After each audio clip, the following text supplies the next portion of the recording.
Maverick News presents The Rick Walker Show. Defrag your mind.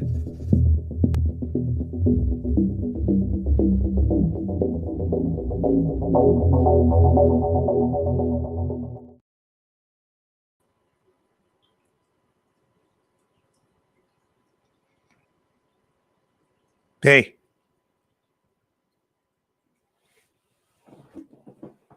I thought tonight we'd get weird.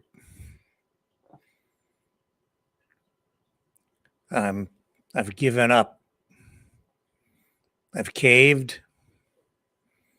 I've just decided to embrace the weirdness. I can't stand it anymore. There's no more resisting.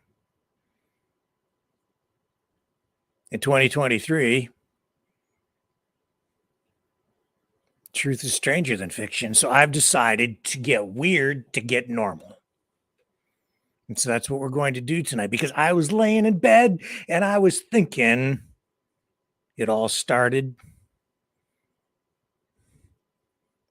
way back when with Bigfoot and Bat Boy. We just didn't take it seriously enough. And now it's all out of control. So tonight, we're going to deal with the serious news. We're going to deal with the weird news because it's all the same now.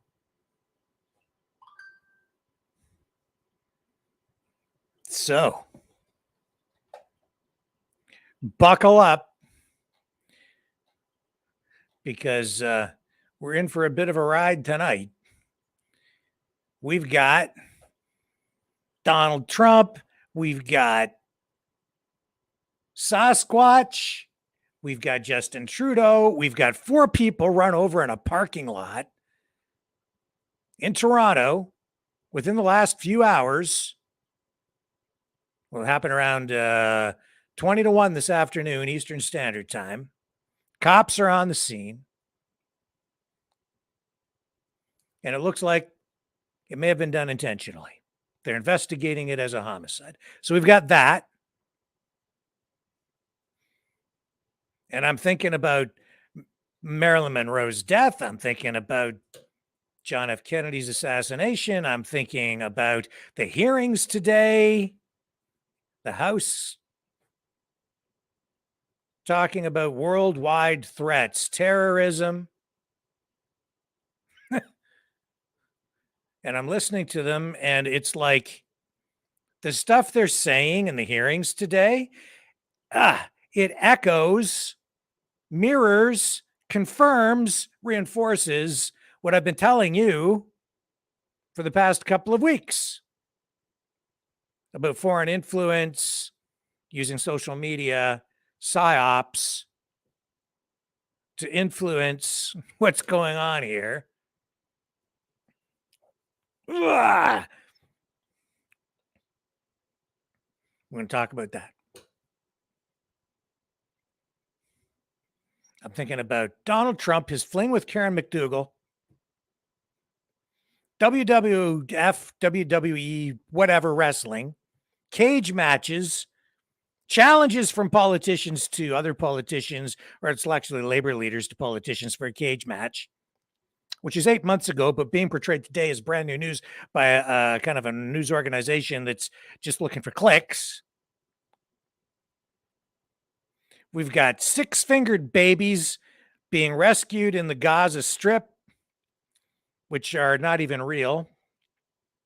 Aerial footage of bombed out places that also, I think, probably sometimes aren't real. Burned out cars.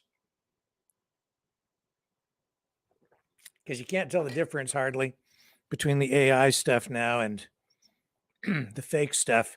And then I'm thinking about Donald Trump talking about fake news. Fake news? Tell me about it, man. Whoa, we've come a long way since 2016. Haven't we? 2023. Flying cars. Going to be here, man, by the end of the decade. By 2033, Hyundai did a story about it today.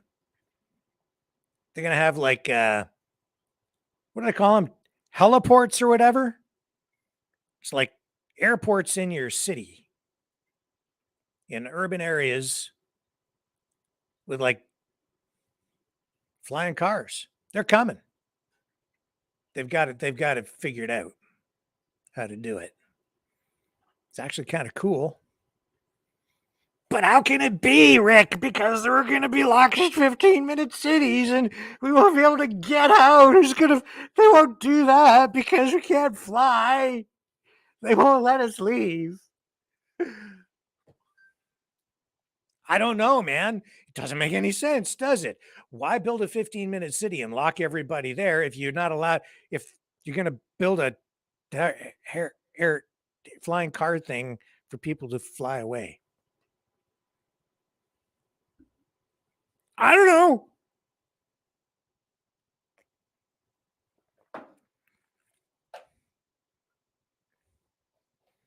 Doesn't make any sense, does it? Defies logic. Doesn't make any sense at all. Who's going to fly if you can't fly? I did some really super duper heavy duty investigative journalism, and I've got a recording of Bigfoot.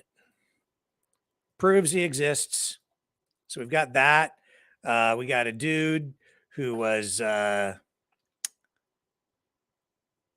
charged because he wouldn't shut his business down during the pandemic, and they dropped the charges against him today. Oh, and Fauci, that dude, he ain't coming to Canada no more for that speaking engagement we told you about being canceled. Apparently, it's like a scheduling conflict. Show you that. We got Betty White, zombie girl. Yeah. Real thing. I've got the footage here of Trudeau being swarmed in that restaurant. And we've got, what else we got for you? Oh, what a night it's going to be. What a night. UFOs, Leonard Nimoy, Mr. Spock. We got, what else we got? I've got a baby with a gun. I got a baby with a gun. A real gun, a baby. I got that for you. That's weird news, right? I've got, what else have I got? Can't remember what else I've got. I've read it written down though. I got Trump talking about vermin. I got Alex Jones going crazy. Maybe we'll show you that. I don't know. Oh, I've got a transgender preborn infant thing symbol on a supermodel's belly. I've got X-ray specs. You're not going to want to miss this show, man. This is the best one ever. I have a social media influencer who focuses on golf, who's kind of pushing the boundaries on the dress code. Seems she's getting a little bit cheeky. But hey, the rules are the rules. And if you're going to make the rules, you got to play by the rules. And I'll explain what I mean when we come back on the other side of this, because we've got a lot of weird news to share with you tonight. Some of it's good, and a lot of it's pretty bad. And some of it is just, well, it's weird.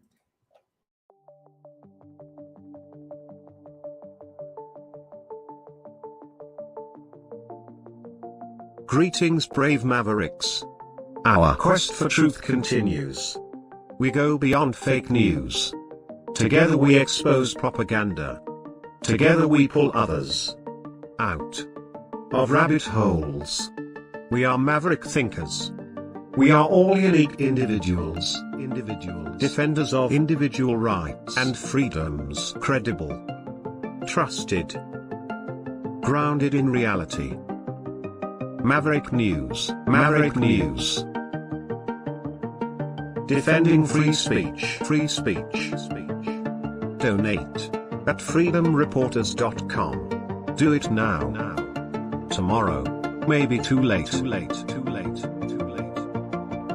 Maverick News. The world is watching.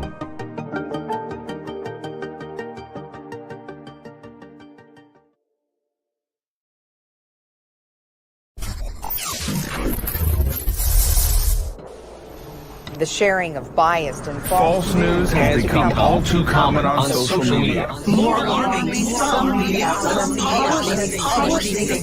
simply aren't true without checking facts first. Unfortunately, some members of the media use their platforms to push their own personal bias and agenda to control exactly what people think, and this is extremely dangerous to our democracy.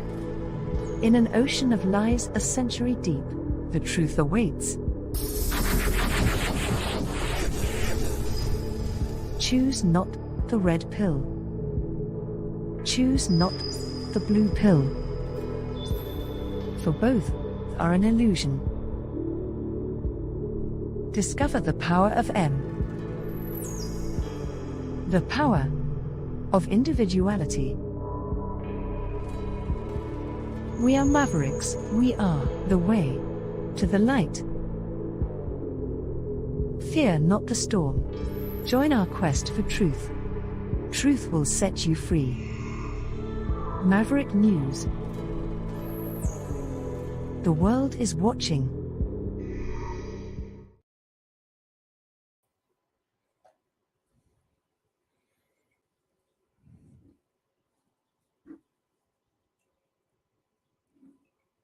We have been lied to. They've been lying to us. Who are they? It's them.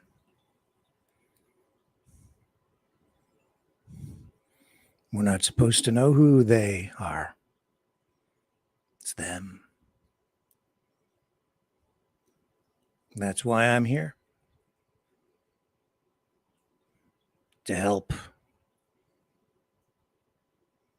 spread the light.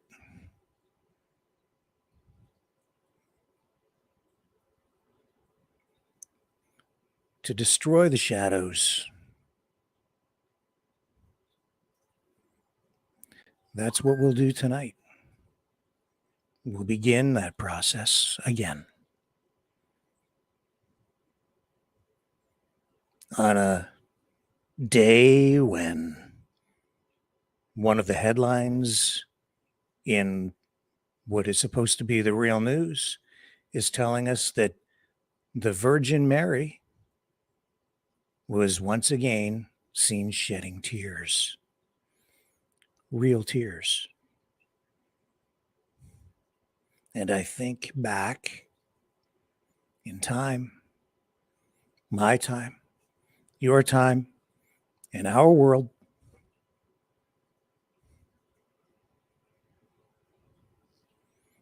to not very long ago, when these things that we were told were fallacies, fiction,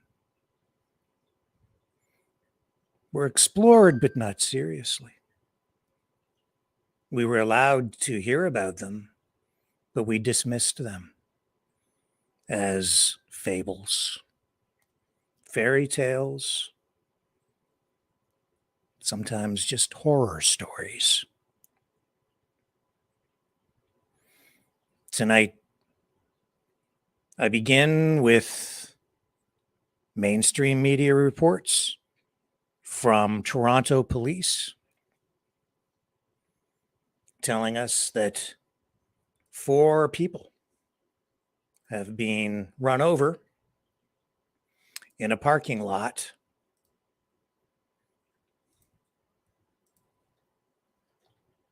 Here's the Toronto Police Twitter account. Is this true? Yes.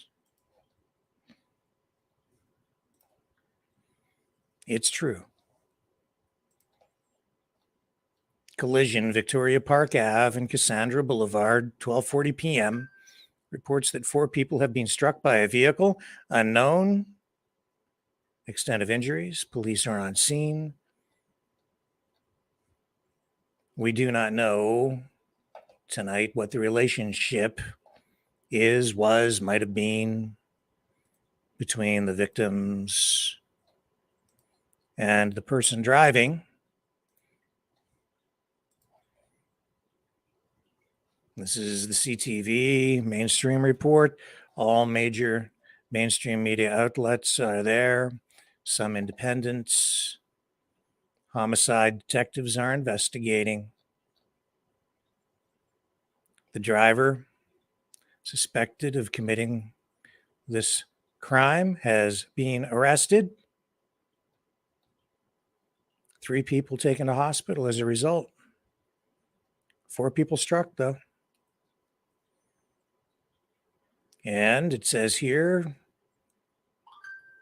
police quoted saying there is some information that these people were struck intentionally, and that is why homicide is investigating. And if homicide is investigating, that should tell us that this is either an attempted murder or a murder, potentially, meaning that there's a good chance someone has died or is going to be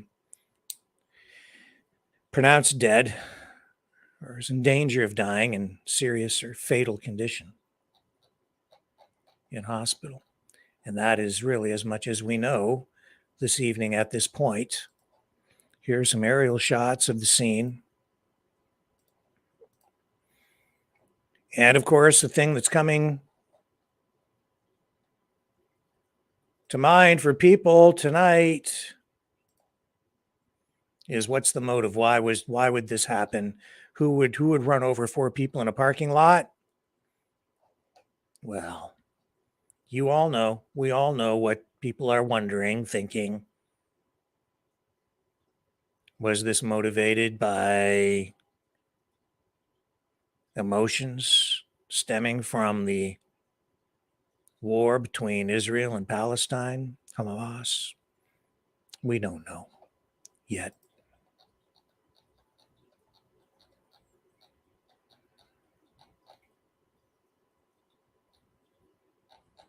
We don't know.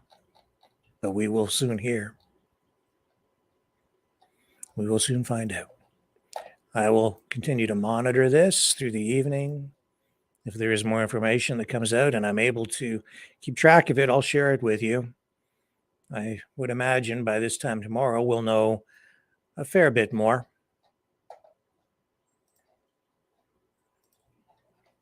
And Iran is telling Hamas it will not enter the war with Israel. Iran's supreme leader has told the head of Hamas in a face-to-face meeting in Tehran that Iran will not enter the war.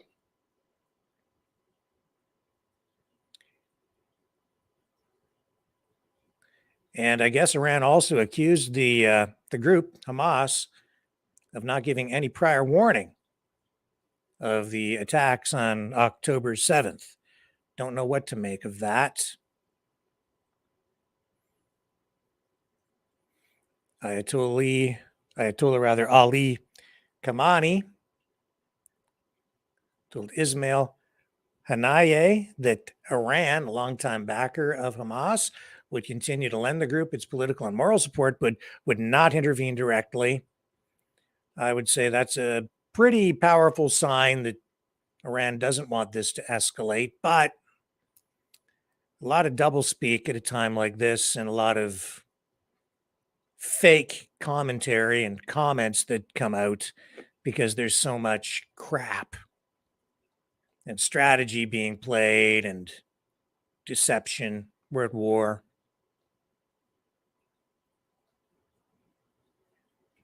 So judge not by their words, judge by their actions. we'll see where it goes.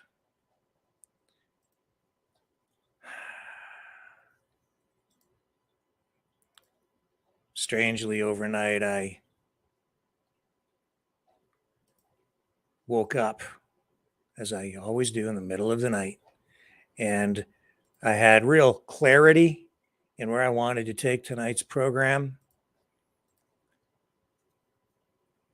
Made a lot of sense, but then through the day, other news events happen, and my trajectory on the storytelling timeline, it gets disrupted because all these other stories kind of come into play, and then it seems to make less sense logically as things play out.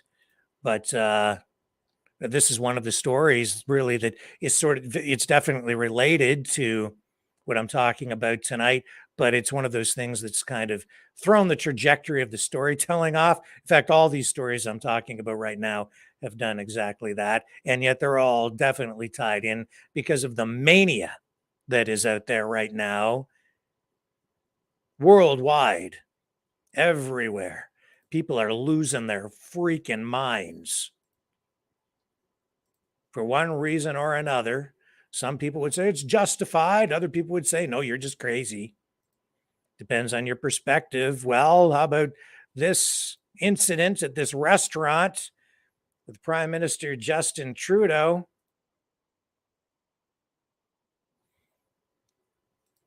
I'll bring it up here for you.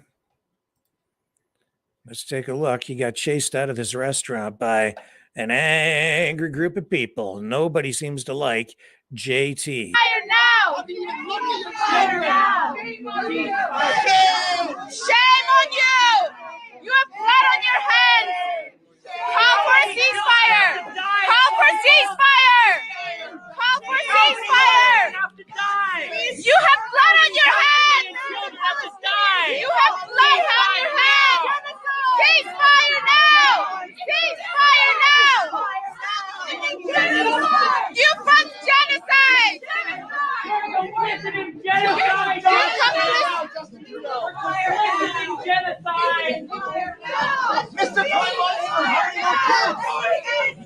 Justin Trudeau, you fund genocide!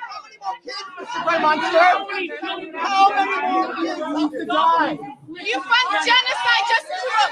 Look at us! Look at us!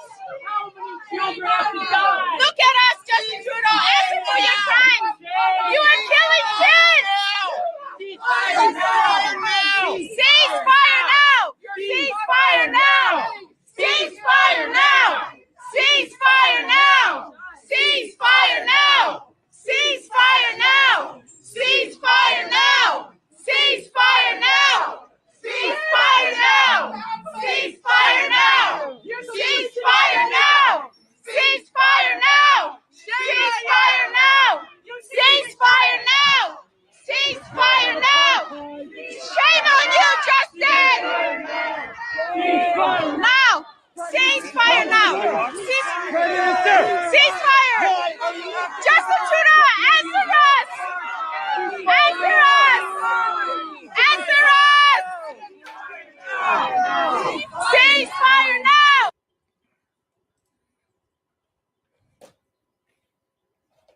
He's not popular anymore. There was a time not so long ago when he was like on magazine covers, posing for pictures. Just the only thing he seemed to have to worry about was whether his hair was properly combed. Not so today. People have lost their patience with him. Yeah, I think some people have lost their minds. And he's one of the reasons they have lost their minds. One of the main reasons in Canada. Should never lock people down. Shouldn't have done it. Look at the damage. Look at the damage. It all started right then and there. Well, it started long before that. But that was the ice cream, the whipped cream and the cherry right there. The lockdowns. Thank you for that, by the way, Justin, for keeping us safe. That was fantastic. Appreciate that. But hey, at least he's, trying to stay on the right side of history on this conflict between Israel and Hamas, Palestine, whatever you want to, whatever. I don't even know what to say or call it anymore because they're messing with our language so much. War with Hamas, or is it Palestine, or who's fighting? You're not even allowed to say it. CBC not allowed to say that Hamas is a terrorist group, but down if you're with your Fox News terrorists, that's the whole thing, isn't it? It's like with this news today, you look at one story and you get two tall tales. This side views it this way and the other side views it a completely different way. And yet somehow through all of this, we seem to be coming full circle and ending up in the same darn place. With everybody wanting to destroy our country, regardless of what side you're coming at it from. Doesn't sound very patriotic to me. But here's JT talking about, everybody's just got to get along. Especially the suffering we see in and around the Al-Shifa hospital. I have been clear that the price of justice cannot be the continued suffering of all Palestinian civilians. Even wars have rules. All innocent life is equal in worth, Israeli and Palestinian. I urge the government of Israel to exercise maximum restraint. The world is watching on TV, on social media. We're hearing the testimonies of doctors, family members, survivors, kids who've lost their parents. The world is witnessing this, the killing of women and children, of babies. This has to stop. Heart-wrenching. Yet somehow coming from him, it just seems hollow. Yeah, it has to stop. What are you doing about it? Well, I don't know if he can actually do anything about it. I don't know. Benjamin Netanyahu, he's not too happy with Trudeau. He posted this on Twitter, taking him to task. He says in this post, let me show you. So many buttons to click just to put a thing on the screen. Okay. He says, it is not Israel. It says, at Justin Trudeau, it is not Israel that is deliberately targeting civilians, but Hamas that beheaded, burned, and massacred civilians in the worst horrors perpetrated on Jews since the Holocaust. While Israel is doing everything to keep civilians out of harm's way, Hamas is doing everything to keep them in harm's way. Israel provides civilians in Gaza humanitarian corridors and safe zones. Hamas prevents them from leaving at gunpoint. It is Hamas, not Israel, that should be held accountable for committing a double war crime, targeting civilians while hiding behind civilians. The forces of civilization must back Israel in defeating Hamas barbarism. That's Benjamin Netanyahu with a direct message to the Prime Minister of Canada. While he's saying that, I'm seeing leaders from some other countries, including Colombia. I see reports in various media outlets, in particular some independent outlets like The Intercept, highlighting calls for Netanyahu to be removed and maybe even charged with war crimes. And it looks like some countries may even pursue that. Will that go anywhere? Have my doubts. At this point, we'll see what happens as when the conflict draws to something of a close.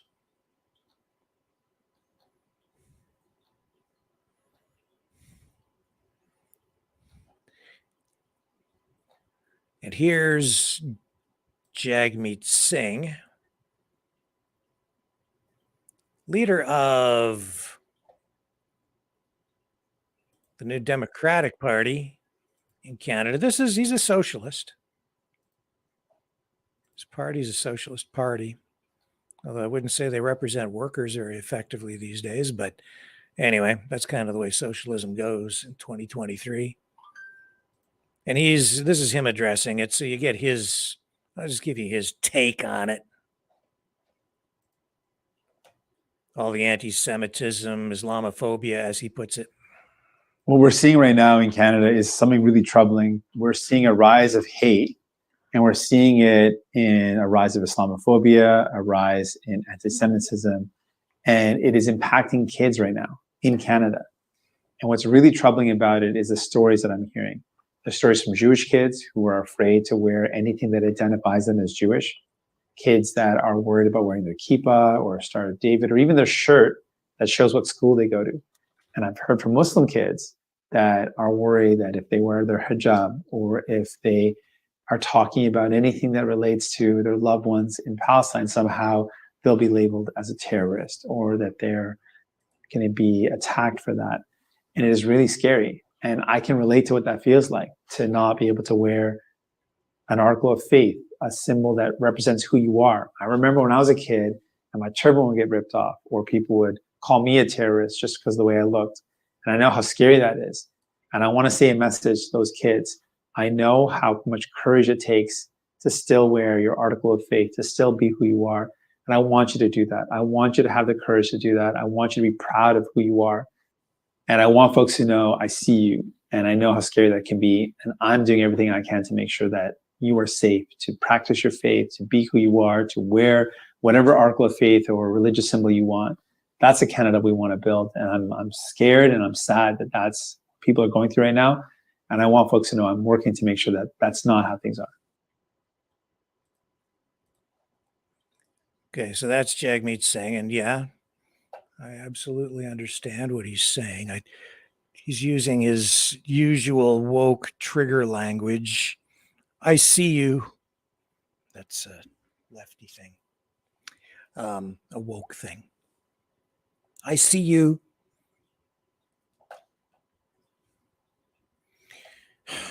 Language. And it's like,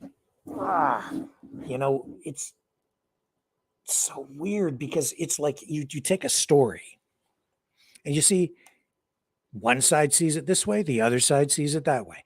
You can have people watch a car accident, two cars hit head on, and you'll get 100 different, well, maybe not 100, but let's just say for the sake of simplicity, you'll get two people.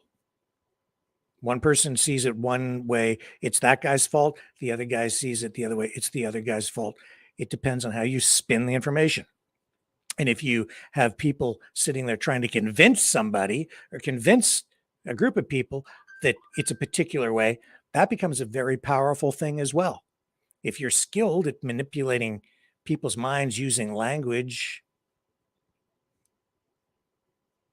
sometimes you can convince them that black is white and white is black. All through my journalism career, I've seen it. I've seen it so many times. Most pronounced, the most memorable thing was the Freedom Convoy for me. That's one of the reasons we resurrected this channel, to bring people truth. We said we will show much of the live streaming as we can to keep everyone honest to show people the truth, as much of the truth as we possibly could, in long form, unedited video form. And we did as much of that as we possibly could.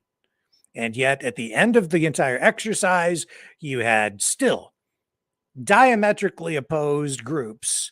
One group, the neoliberal woke progressives,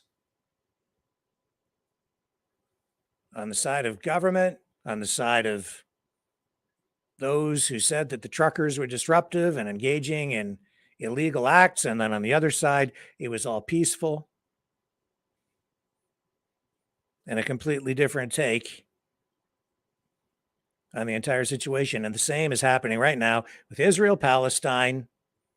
But I can tell you this, as I sit here as a journalist, trying to be as unbiased as I possibly can so I can remain open to hearing all sides of the discussion, it's becoming apparent to me that, again, there's some lying going on both sides. And some people taking real liberties with the narrative, with their language. There's an interview up right now with John Anderson interviewing Neil Ferguson. We ran a clip of John Anderson interviewing Douglas Murray, one of this era's most important thought leaders, I would say. But now Neil Ferguson, and he makes a reference to the victims. He's clearly pro-Israel, but he makes a reference to the victims and the dead babies and the narrative about the beheaded. Forgive me, folks, if my language is strong, but this is news and this needs to be discussed. You know, the beheaded babies that we've been hearing so much about. Didn't talk about that in that way, but somehow he talked about, well, I'm going to play the clip and see if you pick up on what he says that I think is just straight up not true. And this kind of thing does not help the Israeli cause at all. Because I don't know why he would say what he's about to say, but he says it right in the middle of this interview. It sort of just washes over folks, but it shouldn't. Because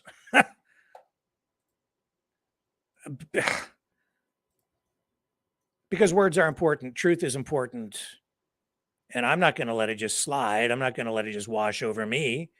I heard it, I picked up on it, and I'm going to share it with you so that you become aware of it as well. Now, for all I know, he believes it. It's not necessarily that he's lying, but he could be repeating someone else's lie. Anyway, let me play it for you. See if you pick up on what he's about to say. Here we go.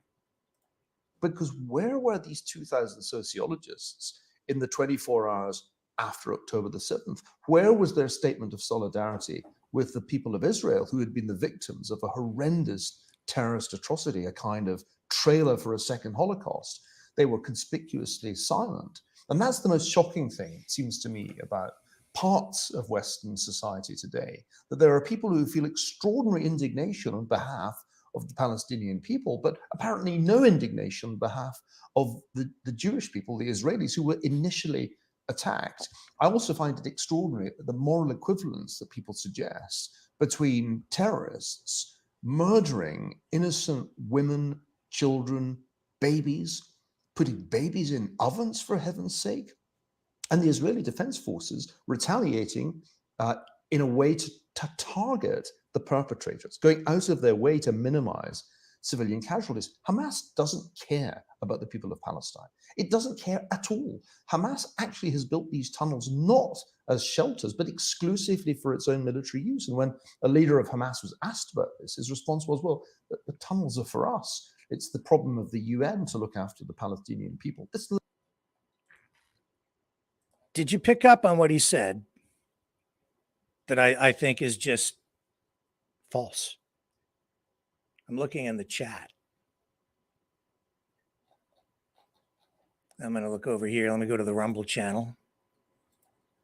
Check the chat in there. I'm going to ask you guys, did you hear what he said that I think is, maybe you picked up on it, maybe you didn't. Yeah, I'm looking in the chat. Anybody. Yeah, I see it. Yep. Babies and ovens. Babies and ovens? I watch that video. I have that video that was released of the actual attack by Hamas. So I watched the whole thing. There might be more someplace, but how long was it? Was that 40 minutes approximately, half an hour? We ran it on this program. I didn't see any babies in ovens. And given the nature of the attack, where would they get the ovens to put the babies in? These would have to be crematoriums. This was an attack that took place with people breaching the barrier, getting in, riding around on motorcycles and in cars and targeting civilians, taking hostages. But where would they find the time to take the babies and put them in ovens? That's imagery from the Holocaust being overlaid onto this. And it was done in passing, a single comment. But if you're paying attention and you know anything about history, and if you can think for yourself at all, you would know that that statement about it happening on October 7th has got to be untrue. They would not have had the time. They would not have had the ovens to do it. It's not like they brought ovens with them. Like, what was that? Was that intentional? It doesn't help the Israeli cause. Israel is losing the information war. In this case, they're in deep crap at the moment. Because the forces that have come to bear on this, on the Palestinian Hamas side, in terms of information warfare, they are formidable. I would say, based on the techniques being used, the style of everything that I'm seeing in terms of social media posting and so on, it all seems like it's coming from the same sources as the other psyops that are being perpetrated upon people. They go from one news cycle to the next, and it seems like they're almost controlling it, choreographing it. If I didn't know better, I'd say they're planning it and executing it, channeling the energy in such a way that these plans become self-fulfilling prophecies upon which they then capitalize with information warfare and psychological operations to fuel the next tragic event designed to disrupt and destroy our society. And then this, I think, was intended to fight back in some way. He's lashing out with his words, but the words were either poorly chosen in this particular case or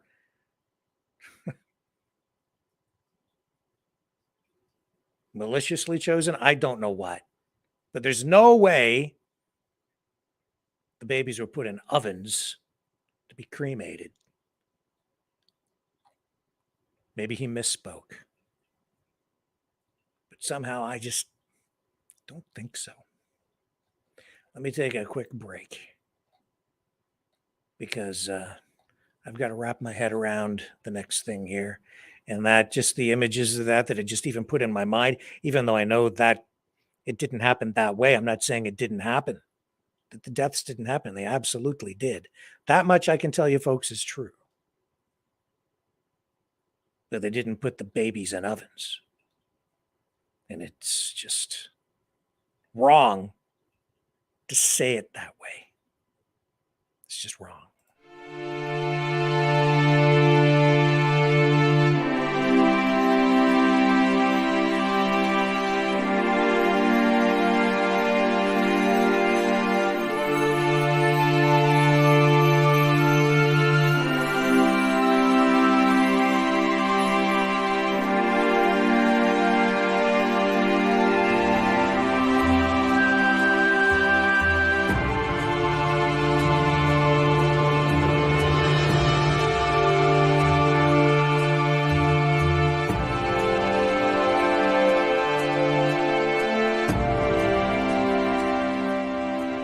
Maverick News. The world is watching.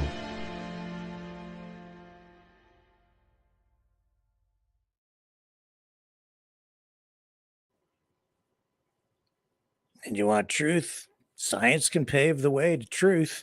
It's happening. It just happened in Canada just now, just within the last day. The murder of a Toronto teenager has been solved 50 years later. Half a century has passed.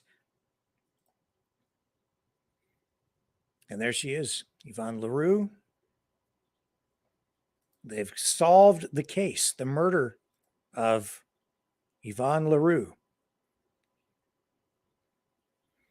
Murdered 50 years ago. York Regional Police have solved the cruel and ruthless murder of a 16-year-old girl who was killed in King Township more than 50 years ago. The body of Toronto teen Yvonne LaRue was discovered by a passerby on the morning of November 30th, 1972, in the area of 16 Side Road between Jane and Keele Streets. And so what happened here is after decades of investigation and a $50,000 reward being offered, they never caught anybody. The police then turned to investigate genetic genealogy, IgG, in 2022, after exhausting all other traditional means of investigation. DNA technology. So using suspect DNA found at the crime scene, which thankfully was secured at the time and preserved for more than 50 years, a DNA profile was generated. That profile was then uploaded to public genealogical databases. And so what did this lead to? It led to police figuring out that this was very likely a murder committed by a man. And let me find his name here.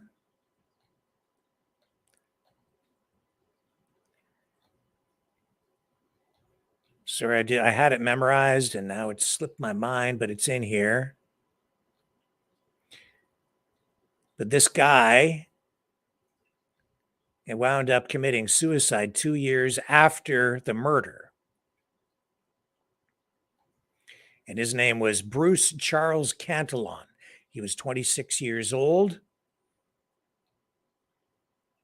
Police do not know what the relationship was exactly between the two, or what the motive might have been, because they don't have enough information still, but they have been able to link the crime to him, and that is now giving the family some closure 5 decades later. Is that truth?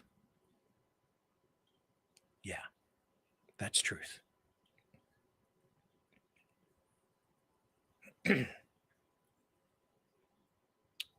That's truth.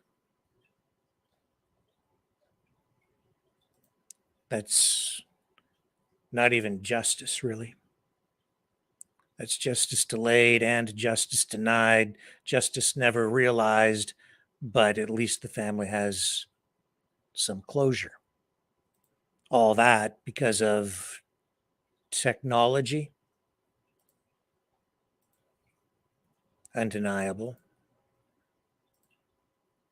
definitive. That's truth.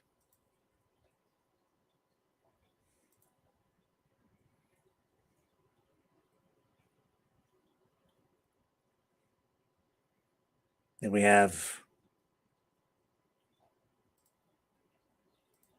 a business owner, Jesse Johnson, says that he might actually sue the federal government in Canada. He says that the government tried to break him financially, mentally, and spiritually. He says his business in Calgary, Alberta was destroyed by the government because he refused to discriminate during the pandemic based on vaccination status. Well, today the charges against him were dropped. So he says he is going to sue the federal government for damages. Says he has, it's pretty clear he has no regrets about taking the stand that he did. Very courageous. And this is from Mocha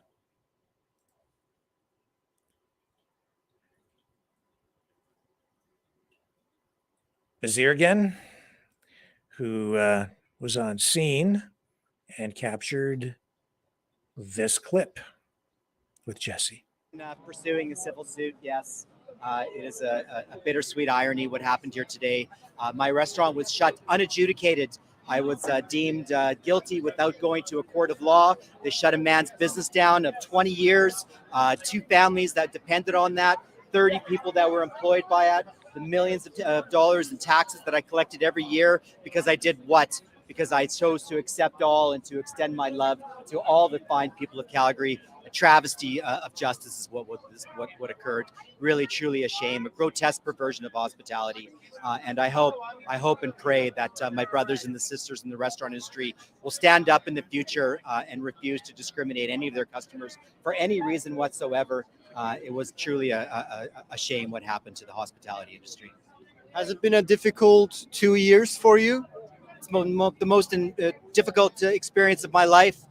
These bastards, they literally tried to break me. They tried to break me financially, they tried to break me mentally, and they tried to break me spiritually, and they almost came close. If it wasn't for the good people that joined me here today, the many who I fought with on the streets of Calgary, in the prairies at Coots, in Winnipeg, all across Canada, the millions who rose up to defend our rights and freedoms in this great, great land, we need to pray to Jesus Christ to offer us forgiveness and to give us the light to fight further into the future. What is your message to people who are still fighting against these charges, against the government? The government is still going after them. Never give up hope. Never give up hope. And believe in yourself. One thing I've learned across this journey is that the power of the human spirit is indomitable. And if there's a mountain in front of me, that mountain shall move. I would say is a win in the freedom column.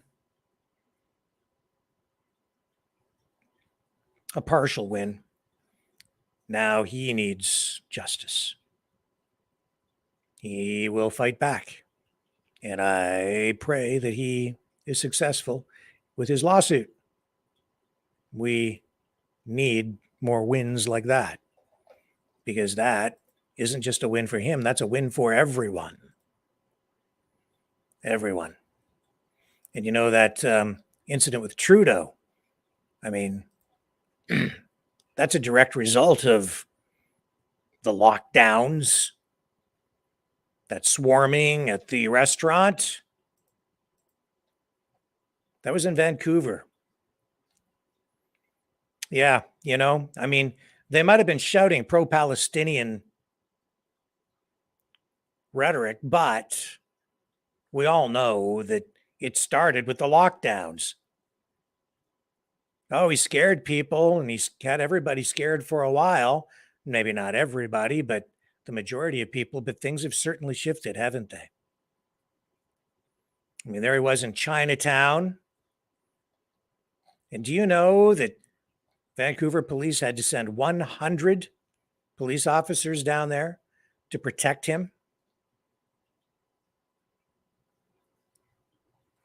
They even used a taser to subdue one man.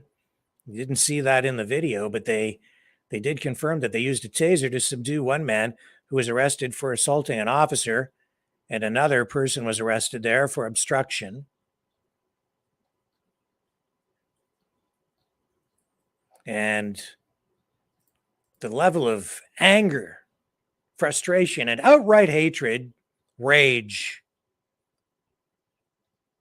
that people are feeling toward the prime minister, it means he can't go anywhere without protection.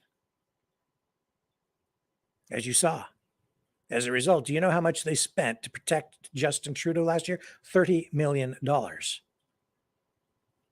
$30 million on security for Justin Trudeau. That's got to be a record. I don't think any prime minister in Canadian history has cost taxpayers that much. $30 million just to keep him safe. And yet there he is, I have to say, taking extreme risks, walking through public crowds. He doesn't know. Those police don't know. Those CSIS guys, the RCMP, they don't know who's in that restaurant. They don't know who might be screwed up in the head enough to act out on the emotions they're feeling, the emotions that are being fueled by the actions of Trudeau, the past actions of Trudeau, the actions of the government, and amplified as well by what they're watching online and how they're feeling, and just even talking to people, because just sitting around talking with people can inflame emotions too, can't it? Well, I've been explaining as well that outside political forces have been exploiting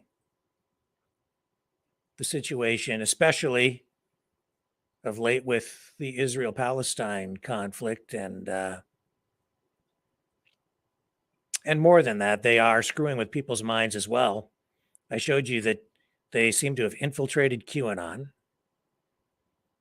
and they're injecting, narratives, information, even videos and so on, that they're directing at people to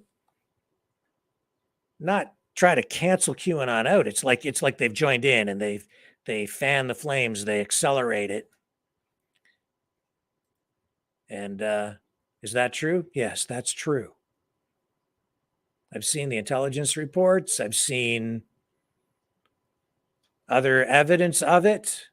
And today, the House Committee was holding hearings on worldwide threats facing the United States. And a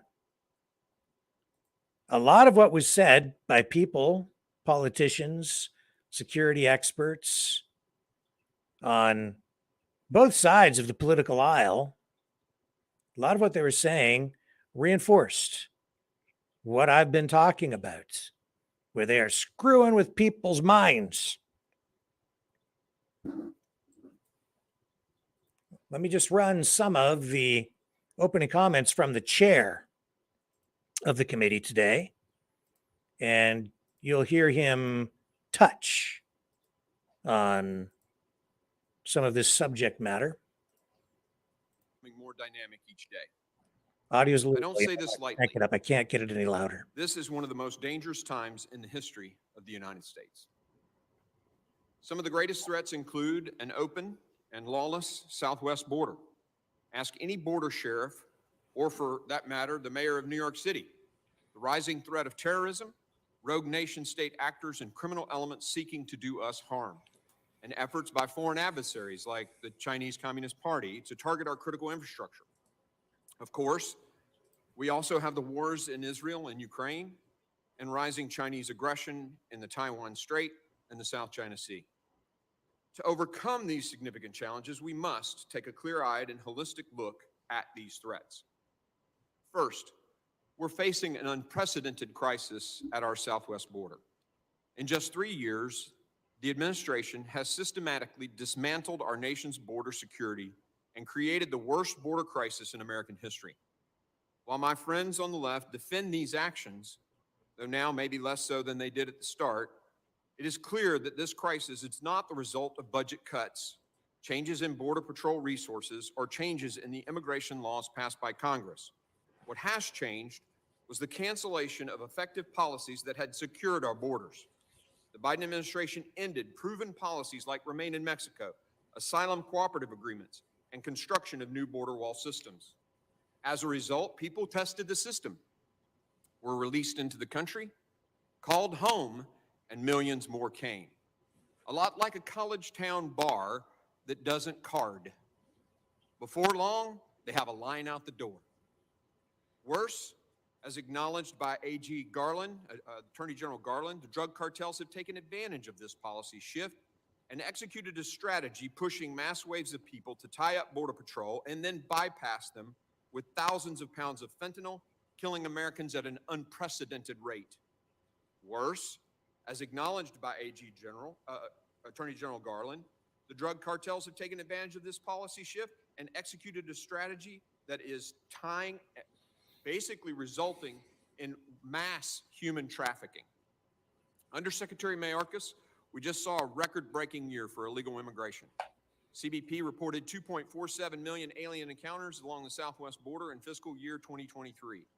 Since taking office, Secretary Mayorkas has overseen more than 6.5 million southwest border encounters, 7.8 million nationwide encounters, and more than 1.8 million known gotaways, all records. To put this into perspective, the number of illegal immigrants who've entered our country since President Biden took office is greater than the population of 33 of our nation's states. I'll repeat that. More than 33 out of our 50 states. Furthermore, under Secretary Mayorkas, violent Mexican cartels are making record profits. In fact, the New York Times reported that cartels earned around $500 million a year in 2018 on human smuggling. Today, they earn an estimated $13 billion. The failure of this administration's border policies has created a humanitarian and national security crisis as transnational criminal organizations prey on vulnerable migrants and sneak across violent felons and individuals on the terrorist watch list. And yet, Secretary Mayorkas has continued to mislead Congress and the American people, claiming that this is what a secure border looks like. Second, malicious activity by nation-state actors and terrorism poses a direct threat to the United States homeland. Without question, the homeland is less safe under this president. The catastrophic Afghanistan withdrawal 2 years ago signaled weakness and a lack of leadership to the world. Our nation's adversaries have been emboldened to attack our allies and our friends and are undermining our security here at home. Significant threats to our cities and our local communities are only growing. As each of you recently testified before the Senate Committee on Homeland Security and Government Affairs, foreign terrorist organizations, including those supported by Tehran, have gained a sense of momentum following Hamas's brutal terrorist attack against Israel last month. These terrorist organizations continue to call for attacks against the U.S. at home and abroad. This includes Al-Qaeda, which, as Director Wray has pointed out, has issued its most specific call to attack the U.S. in the last 5 years. As our adversaries seek to further destabilize the Middle East, we must confront how these threats directly impact our own homeland security. According to DHS, 294 aliens whose name appear on the terrorist watch list were stopped trying to cross our southwest border between ports of entry since FY 2021. Compare that with 11 individuals stopped in the 4 years before FY 2017 through 2020. Think about that for a moment. It's intuitive. Why would these individuals, who under the previous president only had 11 attempts to cross and were caught, suddenly feel like they could try and succeed?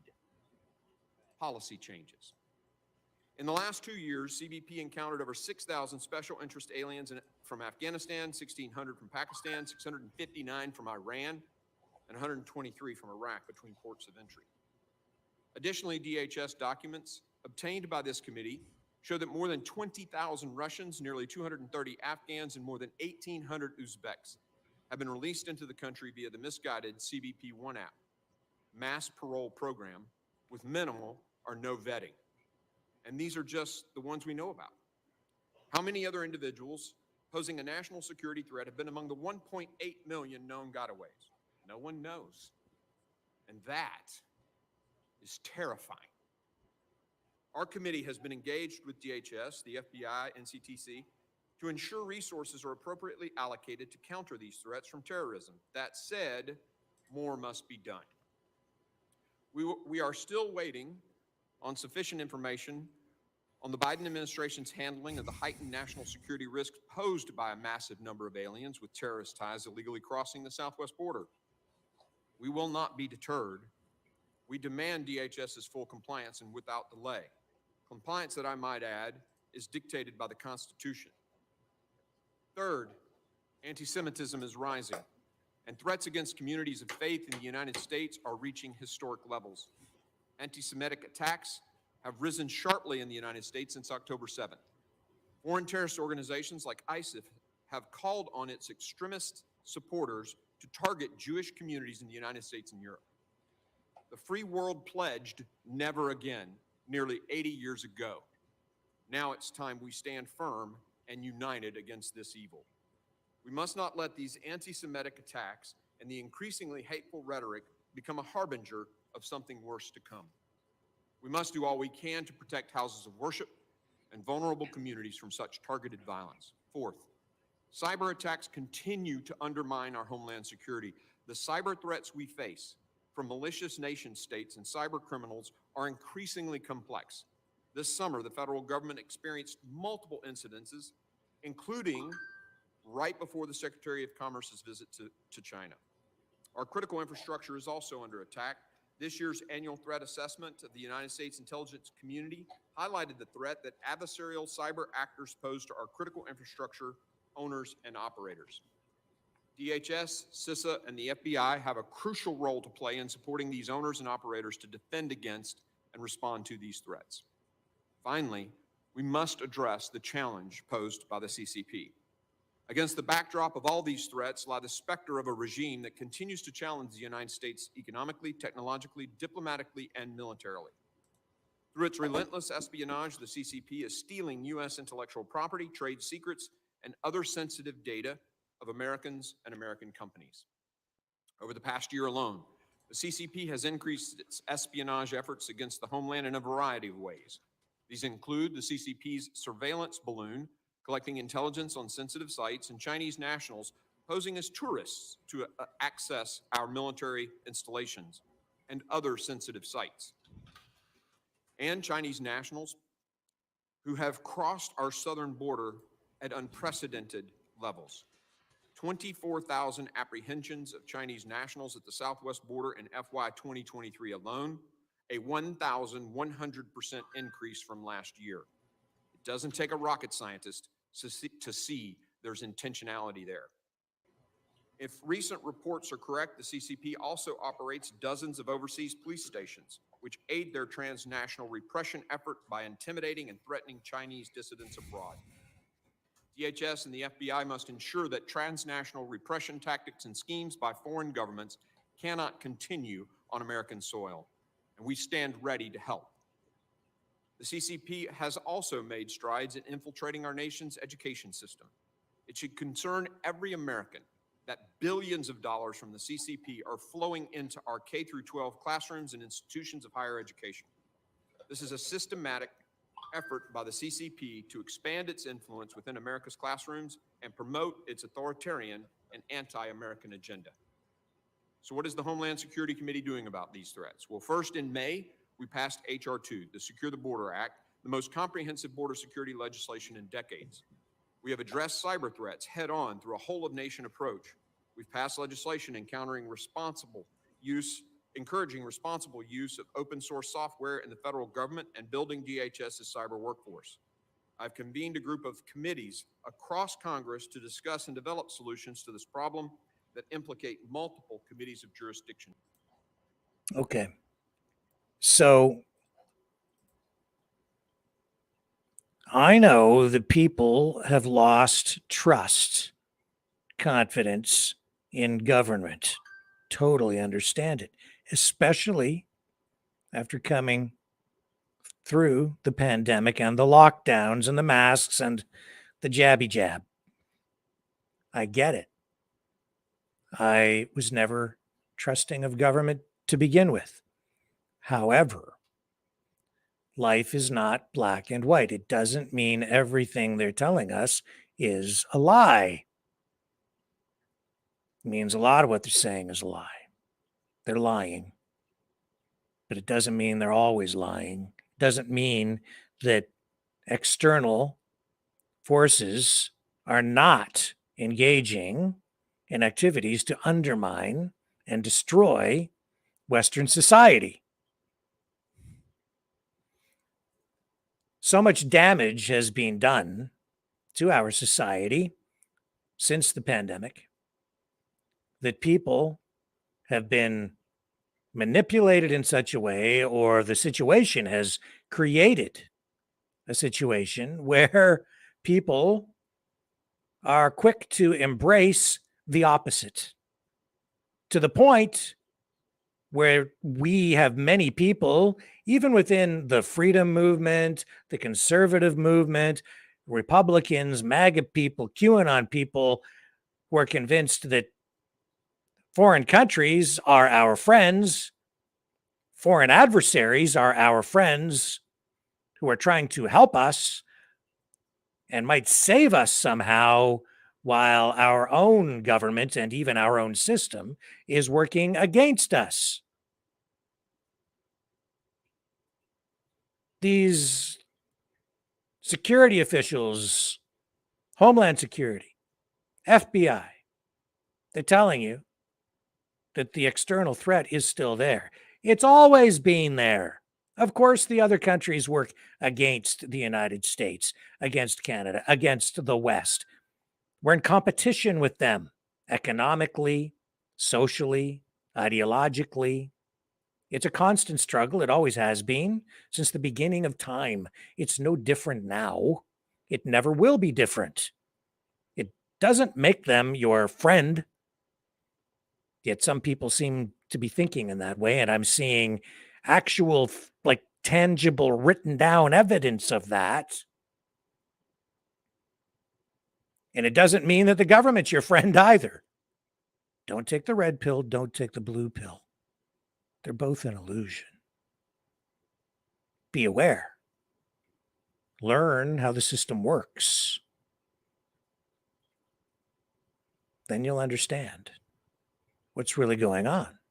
And you can take steps as an individual to protect yourself and, by extension, help protect your community and your country and make life better for everyone. The threat is real. That's real. They're telling you that the threat is still there, that it's real. When Ronald Reagan was telling you that the threat was real during the Cold War, he meant it. When John F. Kennedy was telling you the threat was real, Cuban Missile Crisis, real. It was real. And he was telling us that. Why people suddenly, what has happened in people's minds to make people think that suddenly foreign adversaries are our friends? It's very odd. Well, I've been telling you why. This is the tail end of Christopher Wray from the FBI and another security official. We'll pick up more of this testimony at this hearing today on worldwide threats. To make sure that they've got the tools they need to keep all of us safe. Indispensable in that toolkit against foreign adversaries are the FBI's FISA 702 authorities. And I'm happy to talk about all the things the FBI has done over the past couple of years to make sure we're good stewards of our 702 authorities. But I can tell you, it would be absolutely devastating if the next time an adversary like Iran or China launches a major cyber attack, we don't see it coming because 702 was allowed to lapse. Or with the fast-moving situation in the Middle East, just imagine if some foreign terrorist organization overseas shifts its intentions and directs an operative here who'd been contingency planning to carry out an attack in our own backyard. And imagine if we're not able to disrupt that threat because the FBI's 702 authorities have been so watered down. I want to close by thanking you for your continued support of the FBI's men and women who work tirelessly and selflessly to protect all Americans. And thank you for having me here today. I look forward to your questions. Thank you, Director Ray. I now recognize Director Abizaid for 5 minutes to summarize her opening statement. Thank you, Chairman Green, Ranking Member Thompson, and members of the committee. Thank you for the opportunity to appear before you today. This hearing is especially timely as we continue to monitor the response of global terrorist actors in the wake of Hamas's tragic and brutal 7 October terrorist attack. The attack affected Americans directly, including over 32 who were killed and those who were taken hostage. While Hamas itself continues to focus its operational activity in the immediate region, Hamas's attack and the conflict that it has precipitated has reverberated across the globe among an ideologically diverse array of threat actors. Whether it be members of Al-Qaeda or ISIS, individuals inspired, including those motivated by a racial or ethnic animus, or groups considered to be a part of the Iranian-aligned axis of resistance, terrorists and violent extremists are exploiting multiple core grievances to fuel violence. Among these grievances are the renewed salience of the Israeli-Palestinian issue, the already heightened atmosphere of anti-Semitism globally, and narratives that call for violence as a result, and a refocused attention on U.S. military involvement in the region and our relationship with Israel. All of these are amplified by graphic images and emotive content shared over social media in a way intended to drive groups and individuals to political violence.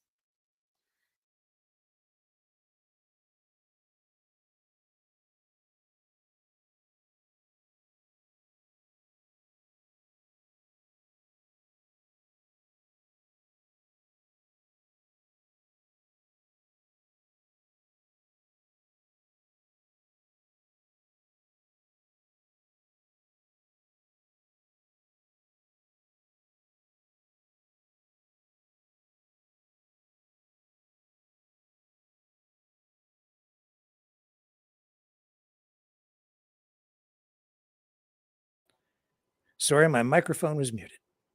Did you hear what she said, folks? She said exactly what I've been saying for the past couple of weeks. Slightly different words, same message. The message being that external political forces are at play and they are engaging in psychological warfare, information warfare. You are the target. We are the target. And it's very effective. They are trying to get people jacked up. Our own government does it too. They do it somewhat to us to get a certain kind of response, but it's not in their best interest to get people so angry that we're out in the streets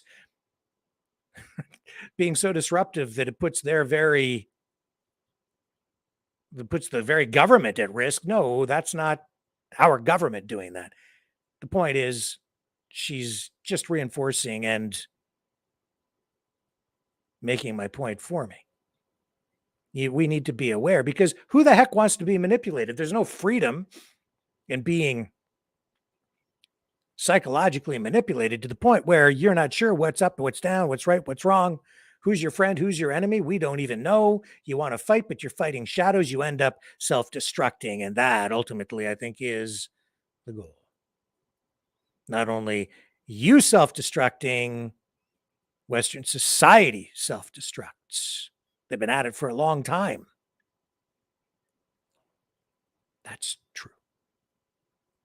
We all know it. The strange thing is, if you listened to me say what I'm telling you a year ago, 2 years ago, certainly 3 years ago, people would probably nod their head and go, yeah, we can see that. A few years ago, people were upset when statues of our founding fathers were being torn down. In Canada, when the first statue of the first Prime Minister of Canada was taken down, people got upset. When they were vandalized, toppled, when churches were burned, people were upset. An assault on our country, on our way of life. History being rewritten. People took issue with it, didn't like it. Yet strangely, in the past couple of weeks, when I point out that there are people engaging in activities that are exactly the same, rewriting our history, you know what the response is that I'm getting from some people? You're just not awake. You don't realize that you've been lied to, that the history is false. So 2 years ago, even a year ago, you were ready to defend the country and defend our history, defend our Canadian culture, US culture, whatever that is. And yet, within the last couple of weeks, people seem ready to throw that right out the window because they've embraced what? Woke politics, anti-colonialism. That is woke leftist progressive politics. That's the 1619 Project, where they're telling you the United States got its start not in 1776, but in 1619 with the arrival of the first slaves.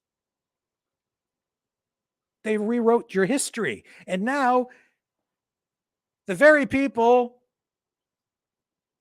who are around me just months ago, who were upset by that sort of rewriting of history, are now angry if you don't want to rewrite it and tear it all down. It's a little bit weird. And that's the weird news, the weirdness in the news. It's kind of weird, isn't it? Why would you suddenly change your thinking?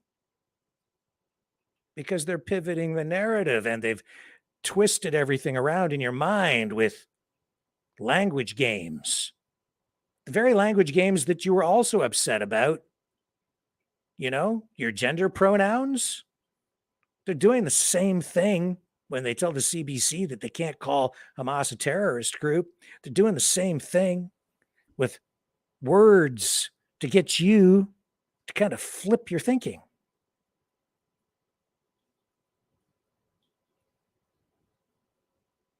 Why do you think you're seeing the rise in anger?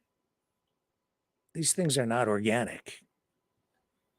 Now, we don't know always who's doing what or how they're doing it, how they're accomplishing these things, but it's happening and it's weird.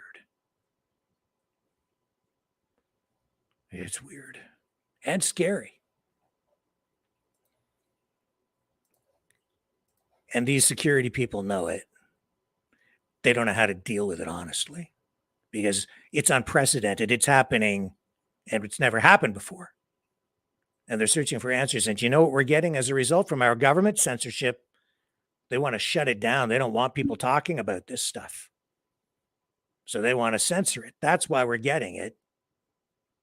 They're trying to protect society, protect the government, protect their own butts. As a result, as I said, they're becoming the very monster that they're becoming just like the monster that they think they're fighting. Because they're becoming authoritarian. They have become authoritarian. And this has been going on for a long time. And because there's all this PSYOP crap going on, and a lot of it is designed, honestly, to just drive people freaking nuts. To just get people to be disruptive. And they attack the most vulnerable. The people who are most vulnerable psychologically, they go after them. And people end up doing really crazy, weird stuff, don't they? Yes, they do. Well, what kind of stuff? Well, I mean, this started a long time ago, folks. Here, let me show you. How stupid some people can be and this might not seem related, but I'm telling you it is. Here's a video of a baby with a gun. A baby with a gun. Bang, bang. Bang. That's Say bang. I don't know if it's news, but it's reality. Shoot. A real Shoot. gun. Bang. It's a real gun. Bang. Bang. Yeah. Shoot that thing, fat baby. Yeah, it's really, good idea. It's bad idea. Stupid. Okay, yeah, great parents. Great parents. Now, they're either stupid or they've been screwed up in the head somehow. Now, that's not a brand new video, but that's out there. And that just shows you how some people are just, well, they're at the lunch. Why would people do something like that? I don't know, man. Because they're dumb, messed up, angry. When you're angry, you don't think straight. When you're scared, you don't think straight. During the pandemic, people weren't thinking straight. They were scared and angry. And you know that emotion, it's just, they've been keeping it at a kind of a fever pitch, haven't they? A little bit of a dip, and then they get you right back up. And then a little bit of a dip and a fever pitch, and back and forth. And it's a roller coaster ride. And they're trying to keep people scared and angry. And when you're dealing with those emotions, man, you are not thinking straight. That's why you're seeing the rage out there. And man, people were enraged when I said that Dr. Fauci was coming to town in Canada.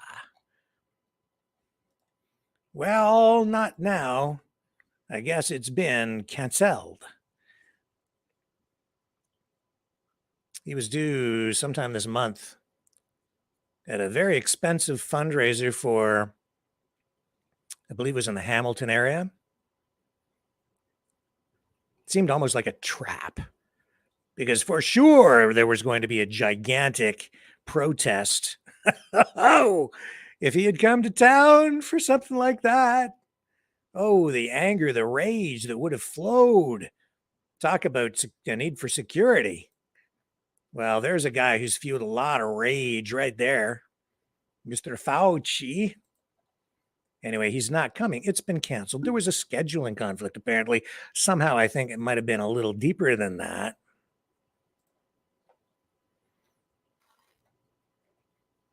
You know, all this craziness, like, where did it actually start? I don't know. I think when I think back, though, like, I'm thinking there was this same kind of insanity. It flows from a place of mysticism, a place of faith, vulnerability, emotion. It was always out there. But when I was growing up, and I'm sure you can probably relate to this, the kind of information that we're talking about here, it was out there. There was talk of UFOs. There was talk of crazy stuff, but it was never taken that seriously, you know? Today, a lot of these ideas that back then would have been considered pretty crazy, like UFOs, it's all being taken very seriously. And the history is being rewritten. But I think a lot of these tales from the past, whether it's Bigfoot or the death of Marilyn Monroe and the possibility that she had been murdered, all of these things steeped in conspiracy or mystery, they've all lent to what we're experiencing and going through today. Even Donald Trump, strangely, at the center of a lot of this, all through his existence as a public figure. You go back to the 1980s, you know, and I think about Trump. Where did he come from? He's like, it's like America is a circus. You know, it's not, America has some refinement, but really When I think of America, I think of like a flea market. It's not like Saks, Fifth Avenue. It's not a Rolls Royce. It's a place of the people, common people. And it's like just a common person's, working person's flea market. And Trump fits right in. He's part of the circus, you know? Strangely, you think about America in terms of international political ideology, and, you know, the communists will say, oh, it's a capitalistic, fascistic society. And no, you know, really. And, you know, communist workers of the world unite. The workers of the world have united in the United States. It does represent the common man, the common person. That's at the heart of the whole thing. 1776, independence. Individuals fighting for their rights, decoupling from the monarchy, yet still maintaining some sort of a relationship, even though there was a bloody conflict, in order to secure the independence of the United States and establish it as a republic and not a constitutional monarchy, I guess. It's a place of just regular folks. That's why it's so crude in some ways. It's not a country of the elite. It's rough. It's raucous. It's not the New York Times. It is the National Enquirer.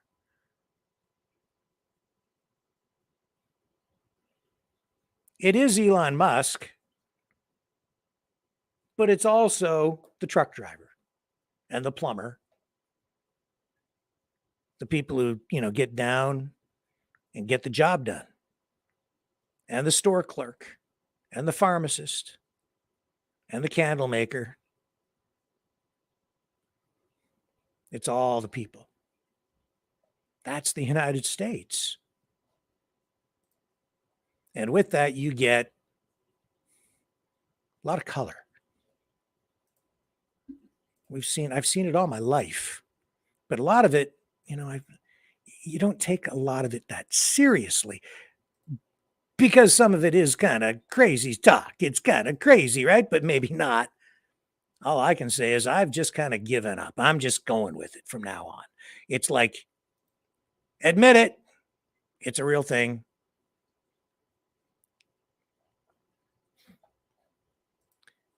Whatever it might be, I think I'm just going to have to go with it, right?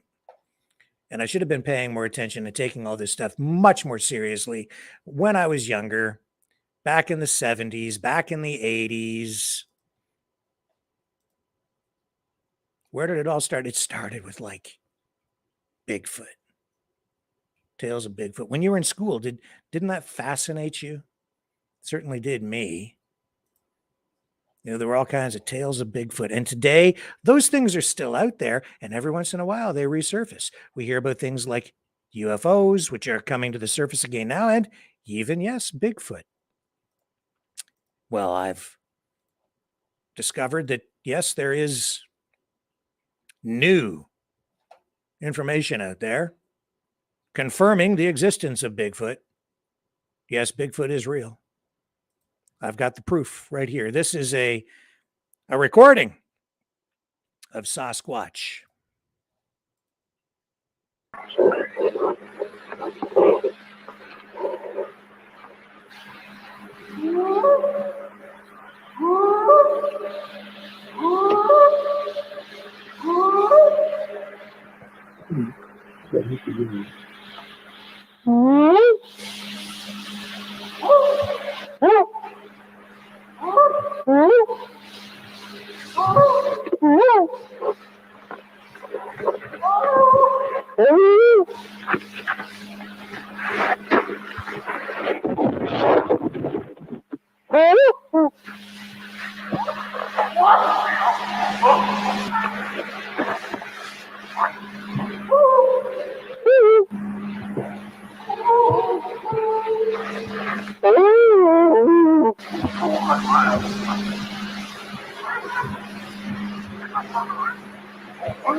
Wow. Well, hang on. There's more. There's more right here. Hang on. This is important right here. Listen. Listen close. There's two of them across the creek at the big rocks.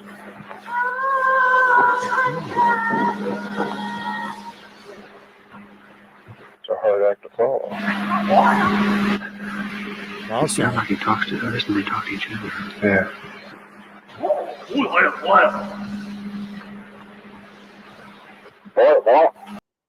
Wow. What more proof do you need?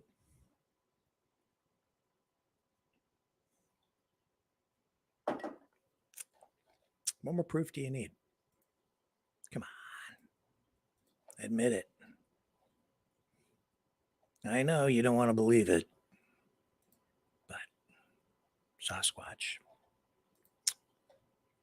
Open your mind. Don't be a sheeple. Don't be one of the sheeples. Don't be one of the sheeples. You know, when I was a kid too, the other thing that really caught my attention was Weekly World News, right? Weekly World News. Now there was a publication steeped in truth. Do you remember Weekly World News? Let's bring up some covers.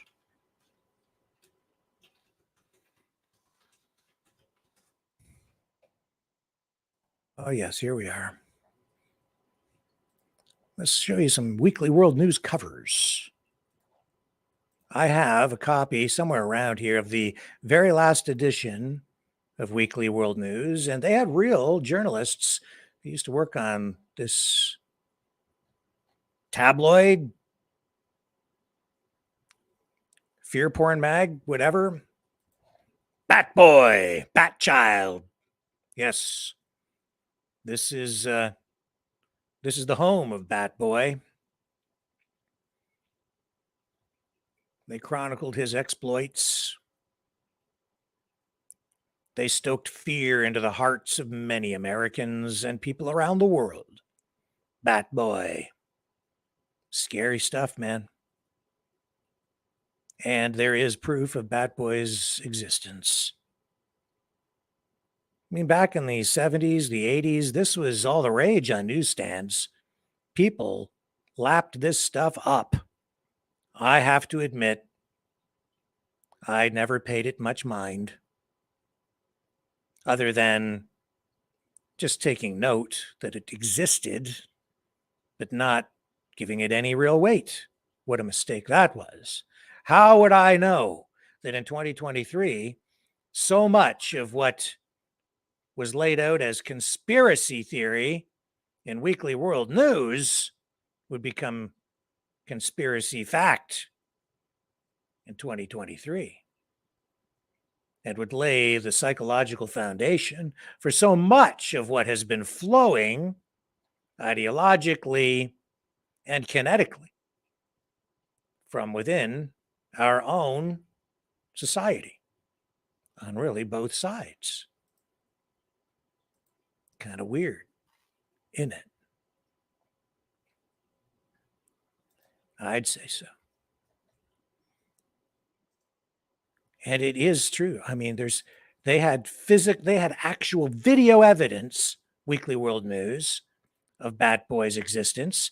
Let me share it with you now. I should have been paying more attention. This is Bat Boy Escapes, 1996.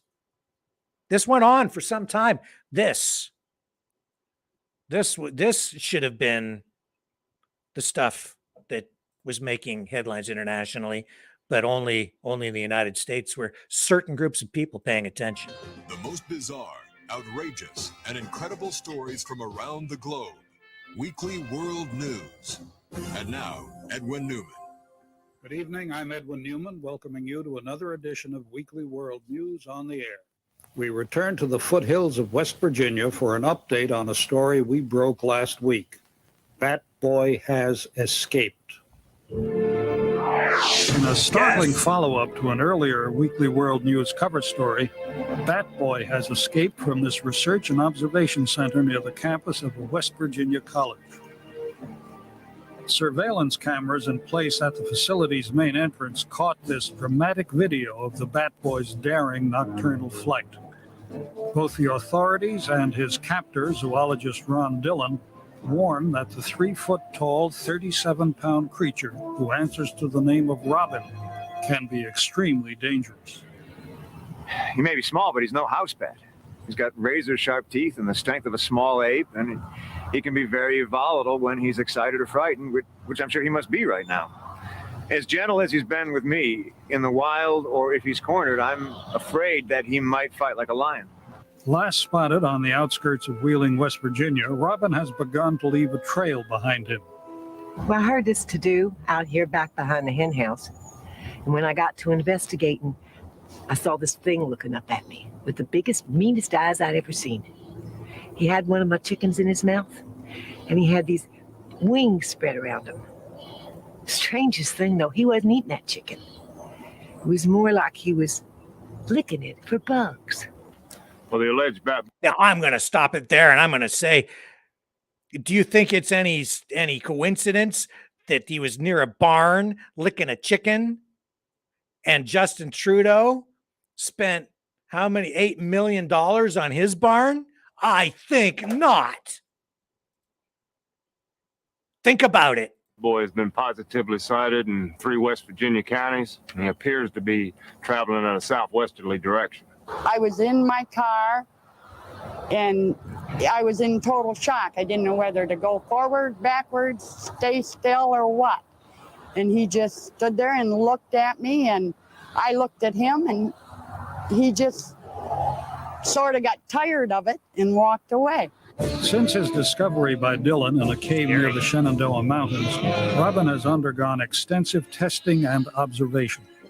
We can't forget that this child evolved as a cave dweller and has absolutely no knowledge of our society or our civilization.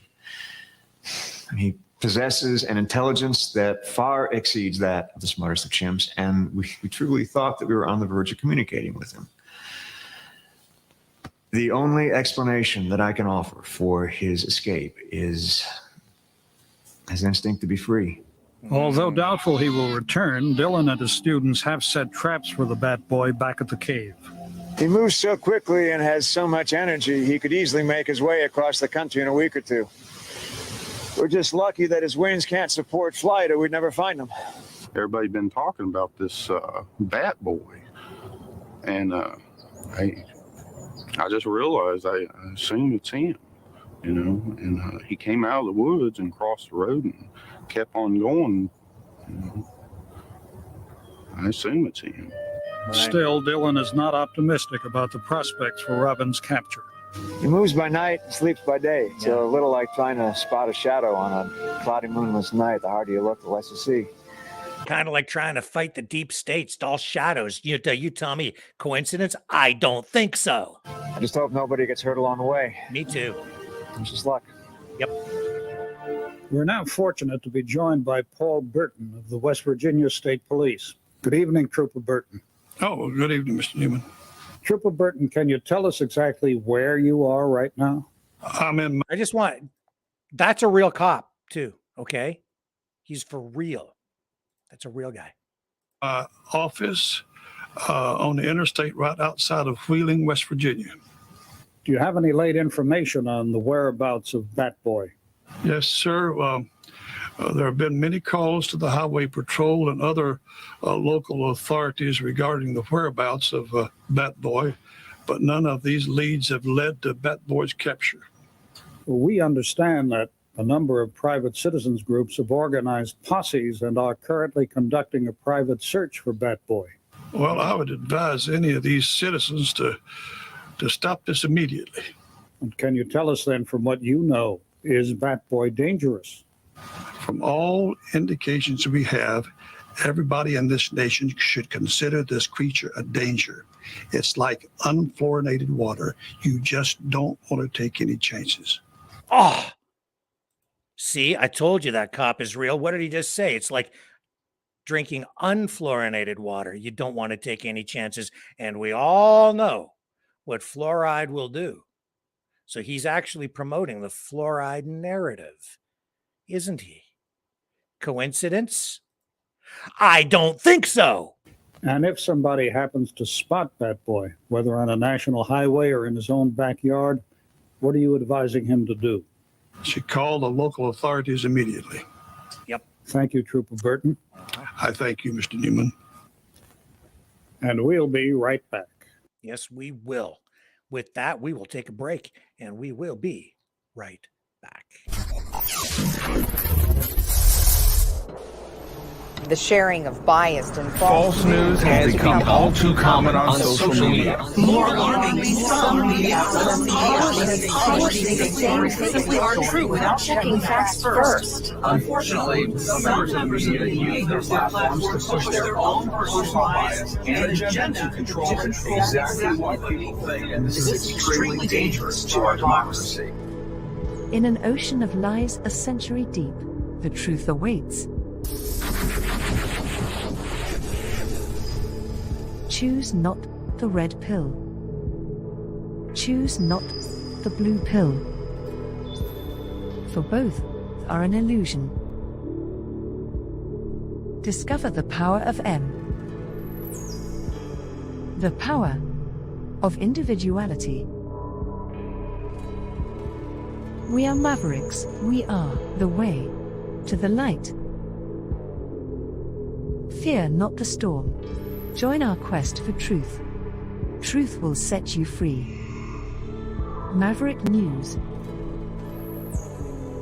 The world is watching.